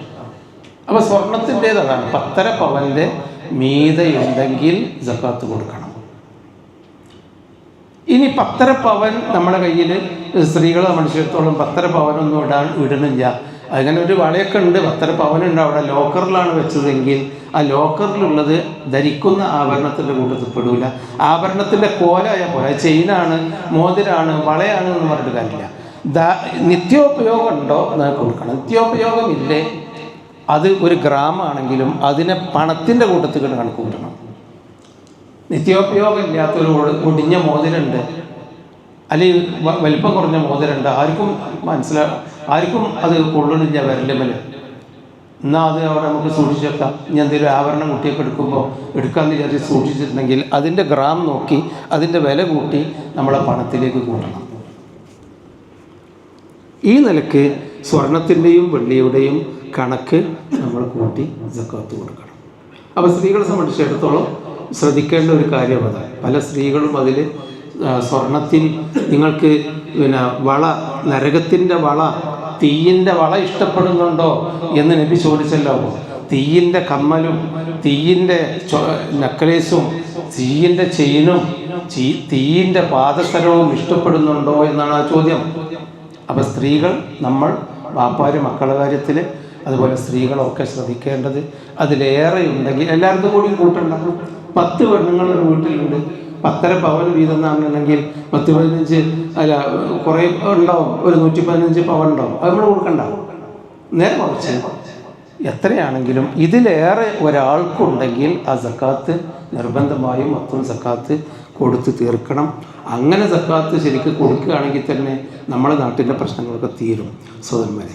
അതുപോലെ പിന്നെ കച്ചവടക്കാരുടെ കാര്യത്തിൽ ഞാൻ പറയുന്നത്, പിന്നെ നമുക്കെല്ലാവർക്കും അറിയാം, കച്ചവടത്തിൻ്റെ വരുമാനമുണ്ട്, ശമ്പളം, വാടക, നിത്യക്കൂലി, വ്യവസായം, ഇങ്ങനെയൊക്കെയുള്ള കാര്യത്തിൽ കച്ചവടക്കാർ ചെയ്യേണ്ട ഒരു കാര്യം, നിങ്ങൾ എന്നാണോ കച്ചവടം തുടങ്ങിയത്, ഏത് അറബ് മാസത്താണോ കച്ചവടം തുടങ്ങിയത്, ആ തുടങ്ങിയ അന്ന് മുതൽ, ഉദ്ഘാടനം ചെയ്ത് വിറ്റുവരവ് തുടങ്ങിയ അന്ന് മുതൽ നിങ്ങൾ 1 കൊല്ലം ഹിജറ വർഷം കണക്കാക്കുക. 1 കൊല്ലത്തിൽ നമ്മളെ ക്രിസ്തുവർഷം അനുസരിച്ച് 11 ദിവസം കുറവുണ്ടാവും. അന്ന് നിങ്ങളുടെ പീടികയിൽ, കടയിൽ എത്ര സ്റ്റോക്കുണ്ട്, ലൈവ് സ്റ്റോക്ക്, അതായത് വിറ്റ് പോകുന്ന എത്ര വസ്തുവിൻ്റെ കച്ചവട ചരക്കുണ്ട്. പല കച്ചവടക്കാരും ഈ കണ്ട് ഇവിടെ ഇങ്ങനെ ഷോക്കേസിൽ വെച്ചതൊക്കെ എവിടുന്നോ കടമായി കൊടുക്കുന്നതാവും, അതിൻ്റെതാവില്ല. അങ്ങനെ ആ കടവും നമ്മൾ കൂട്ടേണ്ടതില്ല. നമ്മുടെ മിൽക്കിൽപ്പെട്ട എത്ര സ്റ്റോക്കുണ്ട്, ആ സ്റ്റോക്ക് എടുത്തിട്ട് നമുക്ക് എത്ര ഇതിൽ നിന്ന് കൊടുക്കാനുണ്ട് മറ്റു പലർക്കും. ഇപ്പോൾ നമ്മളൊക്കെ ഹോൾസെയിലിൽ നിന്ന് കൊടുന്നവിടെ ചാക്ക് ഇറക്കിയതായിരിക്കും, അതിന് പൈസ കൊടുത്തിട്ടില്ല. അപ്പോൾ കൊടുക്കാനുണ്ട്, അതൊന്ന് കഴിച്ച് നമുക്ക് എത്ര മാർക്കറ്റിൽ നിന്ന് കിട്ടാനുണ്ട്, ആ കിട്ടുന്നത് കൂട്ടി കൊടുക്കാനുള്ളത് കഴിച്ച് സ്റ്റോക്കിൻ്റെ ബാലൻസ് ഷീറ്റ് തയ്യാറാക്കിയിട്ട് അതിൻ്റെ 2.5% സക്കാത്ത് കൊടുത്താൽ ആ കച്ചവടം ഒരു പൈസ പോലും നമ്മുടെ വിറ്റുവരവ് ലാഭം നമുക്ക് ഹലാലാകും. ആ കച്ചവടക്കാരത് പ്രത്യേകമായി ശ്രദ്ധിക്കേണ്ടതുണ്ട്. ഇത്രയേ ഉള്ളൂ. വളരെ ലളിതമായി പറഞ്ഞാൽ നമ്മളെ കയ്യിലിരിപ്പ്, ബാങ്കിലുള്ളത്, കിട്ടാനുള്ളത് നിക്ഷേപമായിട്ട് എവിടെയെങ്കിലും വല്ല ഫാക്ടറികളിലോ അല്ലെങ്കിൽ നമ്മളേതെങ്കിലും മുഅസ്സസകൾ ഏതെങ്കിലും വല്ല ഫേമുകളിലോ നമ്മൾ നിക്ഷേപിച്ചിട്ടുണ്ട് ഒരു 10 ലക്ഷം 5 ലക്ഷമൊക്കെ. അങ്ങനെയുള്ള നിക്ഷേപങ്ങൾ ഉപയോഗിക്കുന്ന ആഭരണമല്ലാതെ ഒടിഞ്ഞതും മുറിഞ്ഞതുമായി വീട്ടിലുള്ള വസ്തുക്കൾ എല്ലാം കൂടി കൂട്ടിയിട്ട് എത്ര ഉറുപ്പികയുടെ മുതലുണ്ടോ അതിൽ നിന്ന് നമുക്ക് കടമുണ്ടെങ്കിൽ, അതായത് കടം എന്ന് പറഞ്ഞാൽ അടുത്ത കൊല്ലം വീട്ടിയാൽ മതി എന്നുള്ള കടമല്ല, ഇന്ന് ഈ ഡ്യൂ ഡേറ്റിൽ കൊടുക്കേണ്ട കടം, ആ കടം നമ്മൾ മൈനസ് ചെയ്തിട്ട് ബാക്കിയുള്ളതിൻ്റെ 2.5% സക്കാത്ത് കൊടുക്കുക എന്നതാണ് ഇതിൻ്റെ ഒരു ചെറിയ ആകത്തുകയായിട്ട് പറഞ്ഞു വരുന്നത്. ഞാൻ അവസാനിപ്പിക്കുകയാണ്. വല്ല സംശയങ്ങളും ആർക്കുണ്ടെങ്കിൽ സംശയത്തിൽ തീരൂല.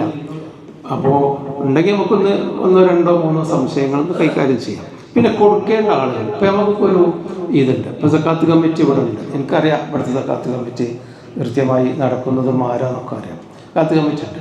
നമ്മൾ സക്കാത്ത് കമ്മിറ്റിക്കാരാണ്ട് ഏൽപ്പിച്ചു, ഈ ഓലന്തച്ചാട്ടാവട്ടെ എന്നായാൽ പോരാ, നമ്മളത് ഏൽപ്പിക്കണം. അതാ വക്കീൽ, അവരെ നമ്മൾ ഏൽപ്പിക്കണം, കൃത്യമായി ഏൽപ്പിക്കണം.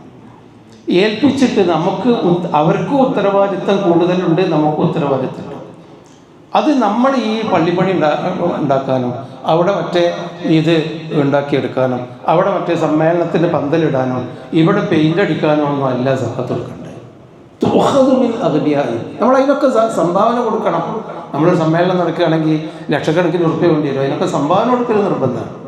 അല്ലെങ്കിൽ നമ്മളേതെങ്കിലും ഒരു സംഘടനാ പ്രവർത്തനത്തിന് വേണ്ടി നല്ല സംഭാവന കൊടുത്താലേ അതൊക്കെ നടക്കുകയുള്ളൂ. ഏത് സംഘടന ആണെങ്കിലും പൈസ വേണം. പക്ഷെ അതൊക്കെ നീ കൂട്ടാൻ പറ്റില്ല. കൂട്ടേണ്ടത് എന്താ? തുഖദു മിൻ അഗ്നിയാഇ, സമൂഹത്തിലെ സമ്പന്നന്മാരിൽ നിന്ന് വാങ്ങുന്നു. തുറദ്ദു അലാ ഫുഖറാഇ, ദരിദ്രന്മാർക്ക് അത് തിരിച്ചു കൊടുക്കുന്നു. അതാണ് സക്കാത്തിൻ്റെ ഒരു സർക്കിൾ എന്ന് പറയുന്നത്. അവരിൽ നിന്ന് സമ്പന്നന്മാരിൽ നിന്ന് വാങ്ങി ദരിദ്രന്മാർക്ക് കൊടുക്കുന്നത്. ആ ദരിദ്രന്മാരായ കൊടുക്കേണ്ട ആളുകളുടെ 8 വിഭാഗം സൂറത്ത് തൗബ 70-ാമത്തെ ആയത്തിൽ ഒന്ന് പറഞ്ഞിട്ടുണ്ട്. നിങ്ങൾക്കൊക്കെ അറിയാം, ഞാൻ പറയണില്ല. ആ 8 വിഭാഗം ദാരിദ്ര്യം തന്നെയാണ്, വേറൊന്നുമല്ല. ദാരിദ്ര്യമാണ് പ്രശ്നം. ലിൽ ഫുഖറാ അൽ മസാക്കീൻ ആമിലീൻ. അതിൽ ഒരു വിഭാഗം ഇത് കൈകാര്യം ചെയ്യേണ്ടതിന് വേണ്ടി അല്ലാഹു തആല നിശ്ചയിച്ചു, ആമിലീൻ. ഇപ്പം നമ്മളെ സക്കാത്ത് സെല്ലിലൊന്നും ഇത് കൈകാര്യം ചെയ്യേണ്ട മാഷുക്കൊക്കെ നമ്മൾ ശമ്പളം കൊടുക്കൊന്നും ആവശ്യമില്ല. പക്ഷേ ഈ പുളിക്കൽ മഹല്ല് ഞാൻ മനസ്സിലാക്കുന്നത് 1500ഓളം വീടുകളുള്ളൊരു മഹല്ലാണിത്. തെറ്റിയോന്നറിയില്ല. 1500ഓളം വീടുകളെ പ്രതിനിധീകരിക്കുന്നതാണ് ഈ പള്ളിയും ഈ മഹല്ലും. ആശയങ്ങളും അഭിപ്രായങ്ങളൊക്കെ വ്യത്യാസമൊക്കെ ഉണ്ടെങ്കിലും ഒക്കെ അഹ്ലുൽ ഖിബ്ല എന്നുള്ള നിലക്ക് നമ്മൾ ഇതിനെ ആശ്രയിക്കുന്നവരാണ്. ഈ 1500ഓളം വീട്ടുകാർ കൃത്യമായി സക്കാത്ത് തരികയാണെങ്കിൽ അവരുടെ എല്ലാ സക്കാത്തും ഇവിടെ സക്കാത്ത് കമ്മിറ്റിയിൽ അടക്കണമെന്നൊന്നും നമുക്ക് പറയാൻ പറ്റില്ല. കാരണം എനിക്ക് ചിലപ്പോൾ സക്കാത്ത് കമ്മിറ്റിയിൽ എൻ്റെ പള്ളിയിൽ അടക്കാത്ത അവിടെ വയനാട്ടിലുണ്ടാവും എൻ്റെ എളാപ്പാരോ പങ്ങളോ കുട്ടികളോ ദരിദ്രന്മാർ, ഒരുക്ക് എത്തിച്ച് കൊടുക്കേണ്ടി വരും. ഞാനത് കൊടുക്കാതിരിക്കാൻ പറ്റില്ല. അപ്പം എന്നാലും ഈ 1500ഓളം അല്ലെങ്കിൽ 400 ആയിക്കോട്ടെ, 1400 വീട്ടിലുള്ള ആഭരണങ്ങളടക്കമുള്ള ആളുകൾ കൃത്യമായി സക്കാത്ത് നമ്മുടെ സക്കാത്ത് കമ്മിറ്റിയിൽ അടക്കുകയാണെങ്കിൽ ഇങ്ങനെ 1 2 ആളെയൊന്നും സക്കാത്ത് കമ്മിറ്റിയിൽ ആയാൽ പറ്റില്ല. അതിന് ഓഫീസ് വേണ്ടി വരും, അതിന് കമ്പ്യൂട്ടർ വേണ്ടി വരും, അതിന് അക്കൗണ്ടൻറ്റ് വേണ്ടി വരും, അതിന് വണ്ടി വേണ്ടി വരും. ഇവിടെ ഞാൻ അത്ര തേങ്ങ അവിടെ ഇട്ടിട്ടുണ്ടാവും, ഞാൻ വിൽക്കണില്ല, ഇപ്പം ഞാൻ വിൽക്കണില്ല, സക്കാത്തിൻ്റെ തേങ്ങ ഉണ്ട്, ഒരു 150 തേങ്ങ എടുത്തുകൊണ്ടേക്കോളി അറിയുമ്പോൾ നമുക്ക് വണ്ടിയായിട്ട് വേണ്ടി വരും. അപ്പം അതിന് വണ്ടി വേണ്ടി വരും. സക്കാത്ത് സംവിധാനം ഇതുപോലെയുള്ള മഹല്ലുകളിൽ കൃത്യമാകുകയാണെങ്കിൽ ഓഫീസ് സംവിധാനവും ഉദ്യോഗസ്ഥരും വേണ്ടി വരും. സമൂഹത്തിന് ദരിദ്രന്മാരായ ആളുകളുടെ ഇൻവെസ്റ്റിഗേഷൻ നടത്തേണ്ടി വരും. ഓൻ്റെ ഒരു വീട് പൊളിഞ്ഞേടിയിട്ടുണ്ട്, എത്ര റുപ്യ വീടിന് വേണം, എഞ്ചിനീയറിംഗ് പോകേണ്ടി വരും. ആ വീട് നന്നാക്കാൻ ഒരു 3.5 ലക്ഷം റുപ്യ വേണം, കണക്കാക്കേണ്ടി വരും. അതിനൊക്കെ ചിലവുണ്ട്. വല്ലാമിനീൻ അലൈഹ. ആ ചിലവുക്കാണ് ഇതിൻ്റെ നടത്തിപ്പ് പണി, എക്സിക്യൂഷൻ എന്ന നിലക്കാണ് ഒരു വിഭാഗം. അത് ഫക്കീർമാരല്ല, അതിൻ്റെ എക്സിക്യൂട്ടീവുകളായിട്ടുള്ള ക്ലർക്ക്, അക്കൗണ്ടൻറ്റ്, അതിൻ്റെ എഞ്ചിനീയർ, അതിൻ്റെ വണ്ടിൻ്റെ ഡ്രൈവർ, അതിൻ്റെ കമ്പ്യൂട്ടർ അസിസ്റ്റൻറ്റ്, ഇതിനൊക്കെ കൂടി ശമ്പളം കൊടുക്കാനും ചിലവിലേക്ക് 8-1 എടുക്കാം. ബാക്കി നമ്മൾ വേറെ കാണണം. സമൂഹത്തിൻ്റെ പൊതുകാര്യമാണ്. ബാക്കിയുള്ള എല്ലാവരും ഇതിലാണ്. ഏത്? പിന്നെ മറ്റേ ദരിദ്രന്മാരാണ്. പിന്നെ നമ്മൾ ആളുകൾ കുറേ കാലമായിട്ട് വലിച്ചു നീട്ടേണ്ട ഒരു സാധനമുണ്ട്. 8-1 വിഭാഗത്തിനെ വലിച്ചു നീട്ടലുണ്ട്. ഏതാണ്? ഫീസബിയിൽ അള്ളാഹിൻ്റെ മാർഗത്തിൽ നിന്ന് വലിച്ചു നീട്ടിയിട്ട് പള്ളിയിൽ കാർപ്പറ്റ് ഇടാൻ, പള്ളിയിൽ പിന്നെ AC വെക്കാൻ, പിന്നെ പള്ളിക്ക് ഇതുണ്ടാക്കുക, പിന്നെ മദ്രസ്, പിന്നെ നമ്മളെ ദഅ്വാ മീറ്റിങ്, പിന്നെ ദഅ്വാ സമ്മേളനം, അതിനൊക്കെ ഫീസബിയിൽ വലിച്ചു നീട്ടിയിട്ട് അവസാനം യകൂടും ഫീസബിയിലായി പോയി സാധുക്കൾക്ക് പ്രത്യേകിച്ചും കിട്ടാത്തൊരവസ്ഥ. അതപ്പത്തെ ഒരവസ്ഥ. അത് പറ്റില്ല. അതൊക്കെ വേറെ തന്നെ. അതൊക്കെ ബാക്കി 97 അവിടെ ഉണ്ടല്ലോ. ഈ 2.5 എന്തിനാ നമ്മൾ ഈ സാധുക്കളെ ചങ്കിൽ പിടിക്കേണ്ട കാര്യമില്ല. ഈ ഫീസബിയിൽ എന്ന് പറയുന്നത് നബി സല്ലല്ലാഹു അലൈഹി വസല്ലമയുടെ കാലത്ത് യുദ്ധം ചെയ്യാൻ വേണ്ടി പോകുന്ന ആളുകളുടെ അവർക്ക് ഒട്ടകം ഉണ്ടാവില്ല, അല്ലെങ്കിൽ കുതിര ഉണ്ടാവില്ല, കഴുതപ്പുറത്തെങ്കിലും കയറാൻ പറ്റുണ്ടാവില്ല, ആയുധം ഉണ്ടാവില്ല, അവർക്ക് അങ്കി ഉണ്ടാവില്ല. അതൊക്കെ വേണ്ടി വരും അന്നത്തെ യുദ്ധത്തിന്. അല്ലെങ്കിൽ യുദ്ധത്തിന് 1 മാസം 2 മാസത്തെ യാത്ര ഉണ്ടാവും. ആ യുദ്ധത്തിനൊക്കെ പോകുമ്പോൾ, ഷാമിലേക്കൊക്കെ പോകുമ്പോൾ മാസക്കണക്കിന് വഴിദൂരമുണ്ട്. അവിടെ ഒരുപാട് താമസിക്കേണ്ട ഒരു ഭക്ഷണം ഉണ്ടാവില്ല. ഓൽക്കാണ് ഈ ഫീസബിയിൽ നിന്നുണ്ട്. അത് നമ്മളിങ്ങനെ നീട്ടിയിട്ട് ദീനിൻ്റെ കാര്യത്തിൽ എന്നൊക്കെ പറഞ്ഞ് നീട്ടിയിട്ട് ഇങ്ങനെ വന്നിട്ട് സംഘടന കൂടിയപ്പോൾ എല്ലാ സമ്മേളനത്തിനും നിങ്ങളൊരു 5 ലക്ഷം തരണം, സക്കാത്തുന. ആ സക്കാത്ത് പറ്റില്ലോ, ദീനിന് വേണ്ടിയില്ലേ, ഫീസബിയിലല്ലേ. എന്നിട്ട് അവസാനം ഈ സാധുക്കൾക്ക് 10 വയസ്സില്ല. സാധുക്കളെന്നും സാധുക്കൾ. നമ്മളെ കാശൊക്കെ ഫീസബിയിൽ എന്ന് പറഞ്ഞ നാട്ടിൽ തിരിഞ്ഞു പോവാണ്. അത് പറ്റില്ല. അപ്പം ദരിദ്രന്മാർക്ക് തുഖദുമിൻ അഗ്നിയായി, ധനികന്മാരിൽ നിന്ന് വാങ്ങി ദരിദ്രന്മാർക്ക് കൊടുക്കുന്നതാണ് സക്കാത്ത് എന്ന് മനസ്സിലാക്കുക സഹോദരന്മാരെ. ഞാൻ ഇതിൻ്റെ ഒരു പെട്ടെന്ന് പറഞ്ഞു തീർക്കാൻ വേണ്ടിയാണ് പറഞ്ഞു എന്നേ ഉള്ളൂ. വല്ല സംശയങ്ങളുണ്ടെങ്കിൽ ഇതിൻ്റെ സംശയം ഒരിക്കലും തീരില്ല. ബിൽഡിംഗ് അഡ്വാൻസിന് കൊടുത്തത് സക്കാത്ത് കൊടുക്കണം. ബിൽഡിംഗ് അഡ്വാൻസിന് സക്കാത്ത് കൊടുക്കണം. ഈ സക്കാത്ത് കൊടുക്കേണ്ട മൊത്തം ഞാൻ അതിൻ്റെ ഒരു അസല് പറയാം. സക്കാത്ത് കൊടുക്കേണ്ട കാരണം നമുക്ക് ഡീൽ ചെയ്യാൻ അധികാരമുള്ള പണത്തിന് സക്കാത്ത് കൊടുക്കേണ്ടതുള്ളൂ. അതല്ലേ തന്നെ നമുക്ക് ഡീൽ. ഇപ്പോൾ ബിൽഡിങ്ങിന് നമ്മളിവിടെ പൊളിക്കൽ, ഒരു ബിൽഡിങ്ങിന് നമ്മളൊരു 2 ലക്ഷം റുപ്യ അല്ലെങ്കിൽ 10 ലക്ഷം റുപ്യ അഡ്വാൻസ് കൊടുത്താൽ അത് നമുക്ക് ഡീൽ ചെയ്യാൻ പറ്റില്ല. നമുക്കൊരു 25,000 റുപ്യൻ്റെ ആവശ്യം ഉണ്ടാകുമ്പോൾ ഞാൻ ബിൽഡിങ്ങിൻ്റെ അഡ്വാൻസ് കൊടുക്കും, അവൻ്റെ അടുത്ത് വാങ്ങിക്കുവാൻ പറ്റില്ല. അത് ഡെഡാണ്. ഇപ്പോൾ ഏതുപോലെ പറഞ്ഞാൽ, ഇപ്പോൾ കോടതി നമ്മളുടെ പണം കണ്ടുകെട്ടി, കോടതി നമ്മളെ കണ്ടുകെട്ടി പണം വിചാരിക്കുക, അതിന് സക്കാത്ത് കൊടുക്കണ്ട. അത് എപ്പോഴാണോ തിരിച്ചു കിട്ടുന്നത് അപ്പോൾ അതിന് സക്കാത്ത് കൊടുക്കുക. പിന്നെ ഒരു വർഷത്തെ പിന്നീട് അത് കൊടുത്തുകൊണ്ടിരിക്കുക. അതാണ് നമുക്ക് ഡീൽ ചെയ്യാൻ പറ്റുന്നതിന് നമ്മൾ സക്കാത്ത് കൊടുക്കേണ്ടതുണ്ട്.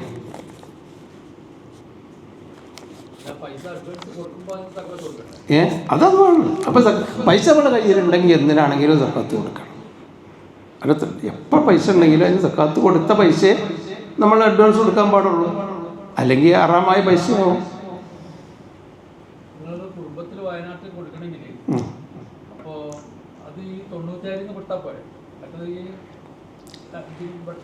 അതൊരു പ്രായോഗികമാവണം എന്നില്ല. കാരണം നമ്മളെ കയ്യിൽ അങ്ങനെയൊക്കെ കൊടുക്കാനുള്ളൂ എങ്കിൽ നമ്മൾ ഈ സക്കാത്ത് കമ്മിറ്റിക്കാർ അങ്ങനെ വല്ല നിബന്ധന ഉണ്ടാക്കി വെച്ചിരണം. നിങ്ങൾ എല്ലാം ഇവിടെ തരണം, അല്ല പലയിടത്തും ഒരു തർക്കമുണ്ട്. എന്ന് വെച്ചാൽ അത് പ്രായോഗികമല്ല. കാരണം എന്താ പറയുക സംഭവം, ഇപ്പോൾ വയനാട്ടിൽ നമ്മളെ കുറച്ച് ആളുകൾ വിചാരിക്കാം, അവിടെ ഈ ഇസ്ലാമിക ഖിലാഫത്ത് തന്നെയാണ്, ഇവിടെ ഇസ്ലാമിക ഖിലാഫത്ത് തന്നെയാണ് എങ്കിൽ നമ്മളെ ഖലീഫ നമ്മളെ നാട്ടിലുള്ള പാവങ്ങളെ നോക്കും, വയനാട്ടിലെ ഖലീഫ വയനാട്ടിലുള്ള പാവങ്ങളെ നോക്കും. അവിടെ അങ്ങനെ ഖിലാഫത്ത് ഇല്ലല്ലോ നമുക്ക്. അപ്പോൾ ചിലപ്പോൾ നമ്മളൊക്കെ കൊടുത്തിട്ട് വേണ്ടി വരും അവരുടെ പ്രശ്നം പരിഹരിക്കാൻ. അപ്പോൾ നമ്മൾ പണ്ട് കാലം മുതലേ KNM-ൽ ഈ സക്കാത്ത് സംഘടിത സക്കാത്തിനെ പറ്റി നമ്മൾ 1982 കണിശമായിട്ട് ഇതിൻ്റെ ഒരു രൂപരേഖ ഉണ്ടാക്കിയിട്ട് തുടങ്ങിയത് എന്നാണ് എൻ്റെ ഒരു ഓർമ്മ. പണ്ടുകാലം മുതൽ ഉണ്ടെങ്കിലും അന്ന് മുതൽ പറഞ്ഞു വന്നതാണ്, ഒരിക്കലും ആരുമായും തർക്കിക്കാൻ നിൽക്കരുത്. സക്കാത്ത് എൻ്റെ ഇത്രയേ ഉള്ളൂ, ഇത്ര വലിയൊരു മുതലാളിയായിട്ട് ആകെ എൻ്റെ ഒരു 25,000 ഉറുപ്പ്യ കൊണ്ടുപോയിക്കാണ്ട് അങ്ങനെയൊന്നും പറയണ്ട. ഒരു 25 ലക്ഷം ഉള്ളവനെ 25,000 ഉറുപ്പ്യയായിട്ട് വന്നാൽ ഇതൊന്നും നമുക്ക് വേണ്ടെന്ന് പറയണ്ട, തർക്കിക്കണ്ട. ആര് എത്ര സഹകരിക്കുന്നോ അത്രയാണ്, അത് മതി. അപ്പോൾ വയനാട്ടിലുള്ളവന് 97 ബാക്കി നമുക്ക് ബാക്കിയുള്ള ചിലപ്പോൾ ഈ 97 ഉണ്ടാവുള്ള ഒരാളെടുത്ത് അത് നോക്കണം. അപ്പോൾ ഓരോ കുട്ടികൾക്ക് തിന്നേണ്ടി വരുമല്ലോ. അത്യാവശ്യമായിട്ട് എന്തെങ്കിലും ഉണ്ടെങ്കിൽ അല്ലെങ്കിൽ നമ്മളൊരു മണിക്കൂറായി.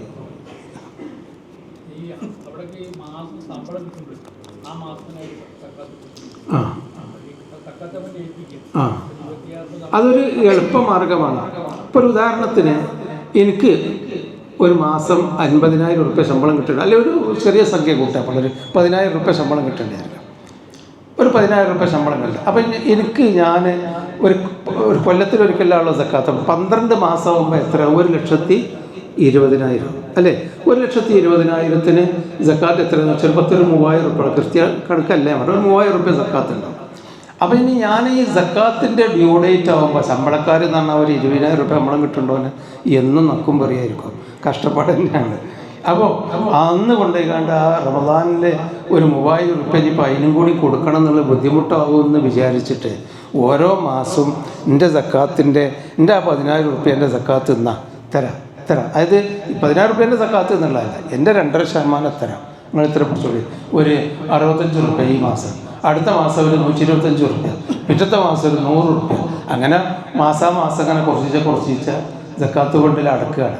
അവസാനം നമ്മൾ കൊല്ലാവസാനത്തിൽ റമദാനാകുമ്പോൾ ചോദിച്ചാൽ മാഷോട് എത്ര മാഷം ഇനി അപ്പോൾ ആകെ ഈ കൊല്ലം തന്ന എത്ര? നിങ്ങൾ ആകെ ഈ കൊല്ലം തന്നത് 350 ഉറുപ്പ്യ. കഴിച്ചു ബാക്കി 120 ഉറുപ്പ്യയും കൂടി ഞാൻ സക്കാത്ത് കൊടുക്കണ്ട, അത് കൊടുത്താൽ മതി. അങ്ങനെ കൊടുക്കണേന് കുഴപ്പമില്ല. അഡ്വാൻസ് ആയിട്ട് കൊടുക്കാം. ഇനി അതല്ല, ഇപ്പം നമ്മൾ ഒരു ഉദാഹരണത്തിന് ഈ കൊല്ലത്തെ സക്കാത്ത് നമ്മൾ ഈ നോമ്പോടുകൂടി കൊടുത്ത് തീർന്നു എന്ന് വിചാരിക്കാൻ, ഒക്കെ കൊടുത്ത് തീർന്നു. ഇനി നമുക്ക് സക്കാത്ത് കൊടുക്കാൻ അടുത്ത കൊല്ലല്ലേ ഹവിലാവുള്ളൂ. ഈ സമ്പത്തിൻ്റെ സക്കാത്താണ്, കൃഷിൻ്റെ സക്കാത്ത് അടുത്തല്ലേ ആകും. പക്ഷേ പെട്ടെന്ന് നമുക്കൊരു പ്രശ്നം വന്നു, നമ്മുടെ മുമ്പിൽ ഒരു ദരിദ്രൻ്റെ ഒരു പ്രശ്നം വന്നു. എനിക്കൊരു 1,00,000 ഉറുപ്പ്യ അയാൾക്ക് കൊടുക്കേണ്ട ഒരു അത്യാവശ്യം വന്നു. ഏതായാലും സക്കാത്ത് കണക്കൂട്ടുമ്പോൾ ഉണ്ടാവുകയും ചെയ്യും. എന്നാൽ ഞാൻ ആ 1,00,000 ഉറുപ്പ്യ എൻ്റെ കയ്യിൽ ഉണ്ടെങ്കിൽ ഞാൻ അവനെ അഡ്വാൻസ് കൊടുക്കാം. ഞാൻ അടുത്ത കൊല്ലം റമദാനിന് സക്കാത്തിൻ്റെ കണക്ക് കൂട്ടുമ്പോൾ എൻ്റെ 15 ലക്ഷം ഉറുപ്പ്യ സക്കാത്ത് ഉണ്ടെങ്കിൽ അതിന് ഈ 1,00,000 ഉറുപ്പ്യ എനിക്ക് മൈനസ് ചെയ്യാം. കാരണം ഇത് അഡ്വാൻസ് കൊടുത്തതാണ്, അഡ്വാൻസ് കൊടുക്കാം, കുഴപ്പമില്ല.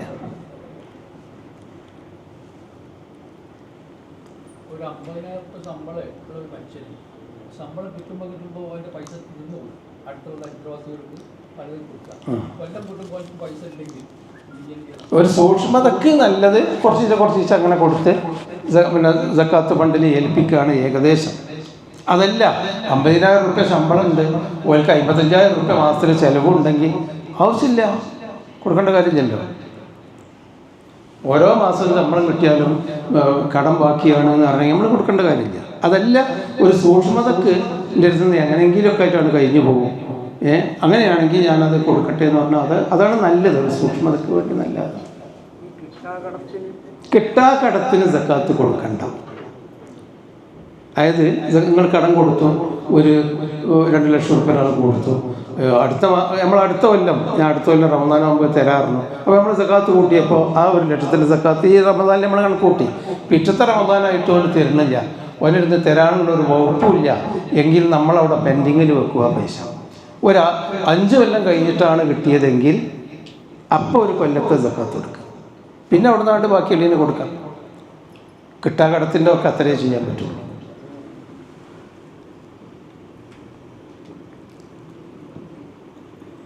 എന്തേലുണ്ടനി ഇല്ലെങ്കിൽ നമുക്ക് നിർത്താം, 1 മണിക്കൂറായി.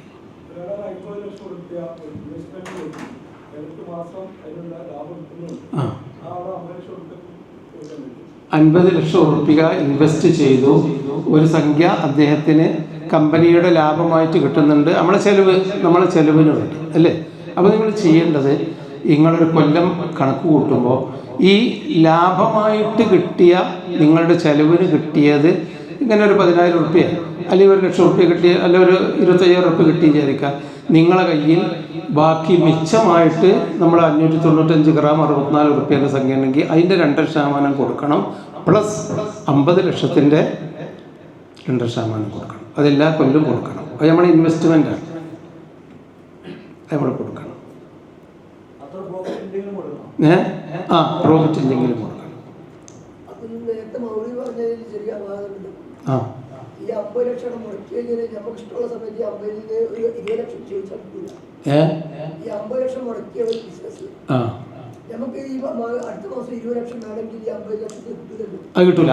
പക്ഷെ അത് ഞാൻ നേരത്തെ പറഞ്ഞു, പോലീസ് കണ്ടുകെട്ടിയ, കോടതി കണ്ടുകെട്ടിയ പണം എന്ന് പറഞ്ഞാൽ അത് അതിൻ്റെ ആ പണത്തിന് ഉൽപ്പാദനമില്ല, ഉൽപ്പാദനമില്ല. ആ പണം ഡെഡാണ്. ഈ 50 ലക്ഷം ഡെഡല്ല, അതിന് ഉൽപ്പാദനമുണ്ട്. നമുക്കതിൻ്റെ ലാഭം കിട്ടുമ്പോൾ അതിങ്ങനെ ഉൽപ്പാദനം കൂടുന്നതുകൊണ്ടല്ല അതിൻ്റെ ലാഭം കിട്ടുന്നുണ്ട്. അപ്പോൾ 50 ലക്ഷം എവിടെയാണോ മുടക്കിയത് അവിടെ അതിൻ്റെ ഉൽപ്പാദനം കൂടുതൽ നടക്കുന്നുണ്ട്. അതുകൊണ്ടാണ് മറ്റതും ഇതായിട്ടുള്ള വ്യത്യാസം. ഇപ്പോൾ ഒരു ഉദാഹരണത്തിന് 1 കോടി റുപ്യേൻ്റെ കാറുണ്ട് ഒരാൾക്ക്, 1 കോടി റുപ്യേൻ്റെ ഒരു കാറുണ്ട്. വേറൊരാളെടുത്ത് ഒരു 90,000 റുപ്യക്ക് ഒരു ഓട്ടോറിക്ഷ ഉണ്ട്. ഓരോ ഓട്ടോറിക്ഷ ഇവിടെ ഉണ്ടോ? ഈ 1 കോടി റുപ്യേൻ്റെ ആൾ സക്കാത്ത് കൊടുക്കണം. കാറിൻ്റെ ആൾ വേണ്ട. നേരെ മറിച്ച് 90,000 റുപ്യേൻ്റെ ഓട്ടോറിക്ഷന് ഓരോ ദിവസം ഒരു 300 റുപ്യ വീതം കിട്ടുന്നുണ്ടെങ്കിൽ അതിനിങ്ങനെ സ്വരൂപിച്ച കാശ് ഒരു 595 ഗ്രാം വെള്ളിയുടെ, അതായത് 64,000 റുപ്യ ഓൻ്റെ കയ്യിൽ മിച്ചമുണ്ടെങ്കിൽ ഓട്ടോറിക്ഷക്കാരൻ 2.5% സക്കാത്ത് കൊടുക്കണം. 1 കോടി റുപ്യേൻ്റെ സക്കാത്ത് മറ്റവന് കൊടുക്കണ്ട. അതിൻ്റെ കാരണം എന്താ? ഈ 1 കോടി റുപ്യേൻ്റെ അത് ഉൽപ്പാദനക്ഷമതയുള്ളതല്ല കാറ്. ആ കാറിനൊരു ഉൽപ്പാദനം ഇല്ല. അതിക്ക് പെട്രോൾ അടിക്കാമെന്നല്ല, അല്ലേ അത് നമ്മളെ കുടുംബത്തിന് പോകാനും യാത്ര ചെയ്യാനുള്ളതാണ്. പക്ഷേ ഈ ഓട്ടോറിക്ഷ അതല്ല. ആ ഓട്ടോറിക്ഷയ്ക്ക് ദിവസം 150 റുപ്യെങ്കിലും വരുമാനമുണ്ട്, അതിന് കൊടുക്കണം. വേണ്ട, ആ സക്കാത്ത് ആ 90,000 സക്കാത്ത് കൊടുക്കണം എന്നല്ല ഞാൻ പറഞ്ഞത്. ആ വ്യക്തിയുടെ കയ്യിൽ 64,000 റുപ്യ ഉണ്ടെങ്കിൽ സക്കാത്ത്. അത് ആ കമ്പനി അത് ഉൽപ്പാദിപ്പിക്കുന്നുണ്ടല്ലോ. അതുകൊണ്ടുള്ള ഇയാൾക്ക് കഴിഞ്ഞ മാസം 125 അല്ല കഴിഞ്ഞ മാസം 50,000 റുപ്യയാണ് അതിൻ്റെ ലാഭവീതം കിട്ടിയത്. എന്നാൽ അതിൻ്റെ മുമ്പത്തെ മാസം എനിക്ക് 64,000 റുപ്യ കിട്ടിയിരുന്നു. അപ്പോൾ കമ്പനി കുറച്ച് പിന്നിലാണ്. പിന്നൊരു മാസം 65,000 റുപ്യ കിട്ടി കമ്പനി. അപ്പോൾ കമ്പനി ഏറ്റക്കുറവുണ്ട്. ആ 50,000 റുപ്യ ഏറുകയും കുറയുകയും ചെയ്യുന്നുണ്ട്. അവിടെ കിടന്ന് ഇളകുന്നുണ്ട് 50 ലക്ഷം റുപ്യ. ഡെഡല്ല. അപ്പം അതിന് സക്കാത്ത് കൊടുക്കണം. നമുക്ക് പഠിക്കാവുന്നതേ ഉള്ളൂ. പറയും എന്തേ നിങ്ങൾ എന്തോ സംബന്ധിച്ചാണ് ഈ 50 ലക്ഷത്തിൻ്റെ നിങ്ങൾ പറഞ്ഞ പ്രകാരം ഫസ്റ്റ് ഇയറിൽ നമുക്ക് കൊടുക്കാം. പിന്നെ ഈ 50 ലക്ഷം അവിടെ ഡെഡായി കിടക്കുകയാണ്. അല്ല, ഇളകുന്നുണ്ടെങ്കിലും നമ്മുടെ കയ്യിൽ വരുന്നില്ല. അല്ല, നമ്മളെ കയ്യിൽ ഇല്ലെങ്കിൽ നമുക്ക് എടുക്കാനോ പിൻവലിക്കാനോ ചോദിച്ചാൽ കഴിയില്ല. ഈ 50 ലക്ഷം നമ്മളെ ഒന്നാണോ തിരിച്ചു വാങ്ങുന്നത്, ആ സമയത്ത് കൊടുത്താൽ പോരാ. അത് നമ്മളുടെ പണമാണ്. ഇനി ഒരു ഉദാഹരണം ഞാൻ പറയാം. ആ 50 ലക്ഷം കമ്പനിയിലിരിക്കെ അതിൻ്റെ ഉടമ മരിച്ചാൽ അനന്തരാവകാശികൾക്ക് 50 ലക്ഷം വീതിക്കാൻ പറ്റുമോ? പറ്റും. അപ്പോൾ അവൻ്റെ ഉപകാരപ്രദമായ സമ്പത്താണ്. അവിടെയാണ് പ്രശ്നം.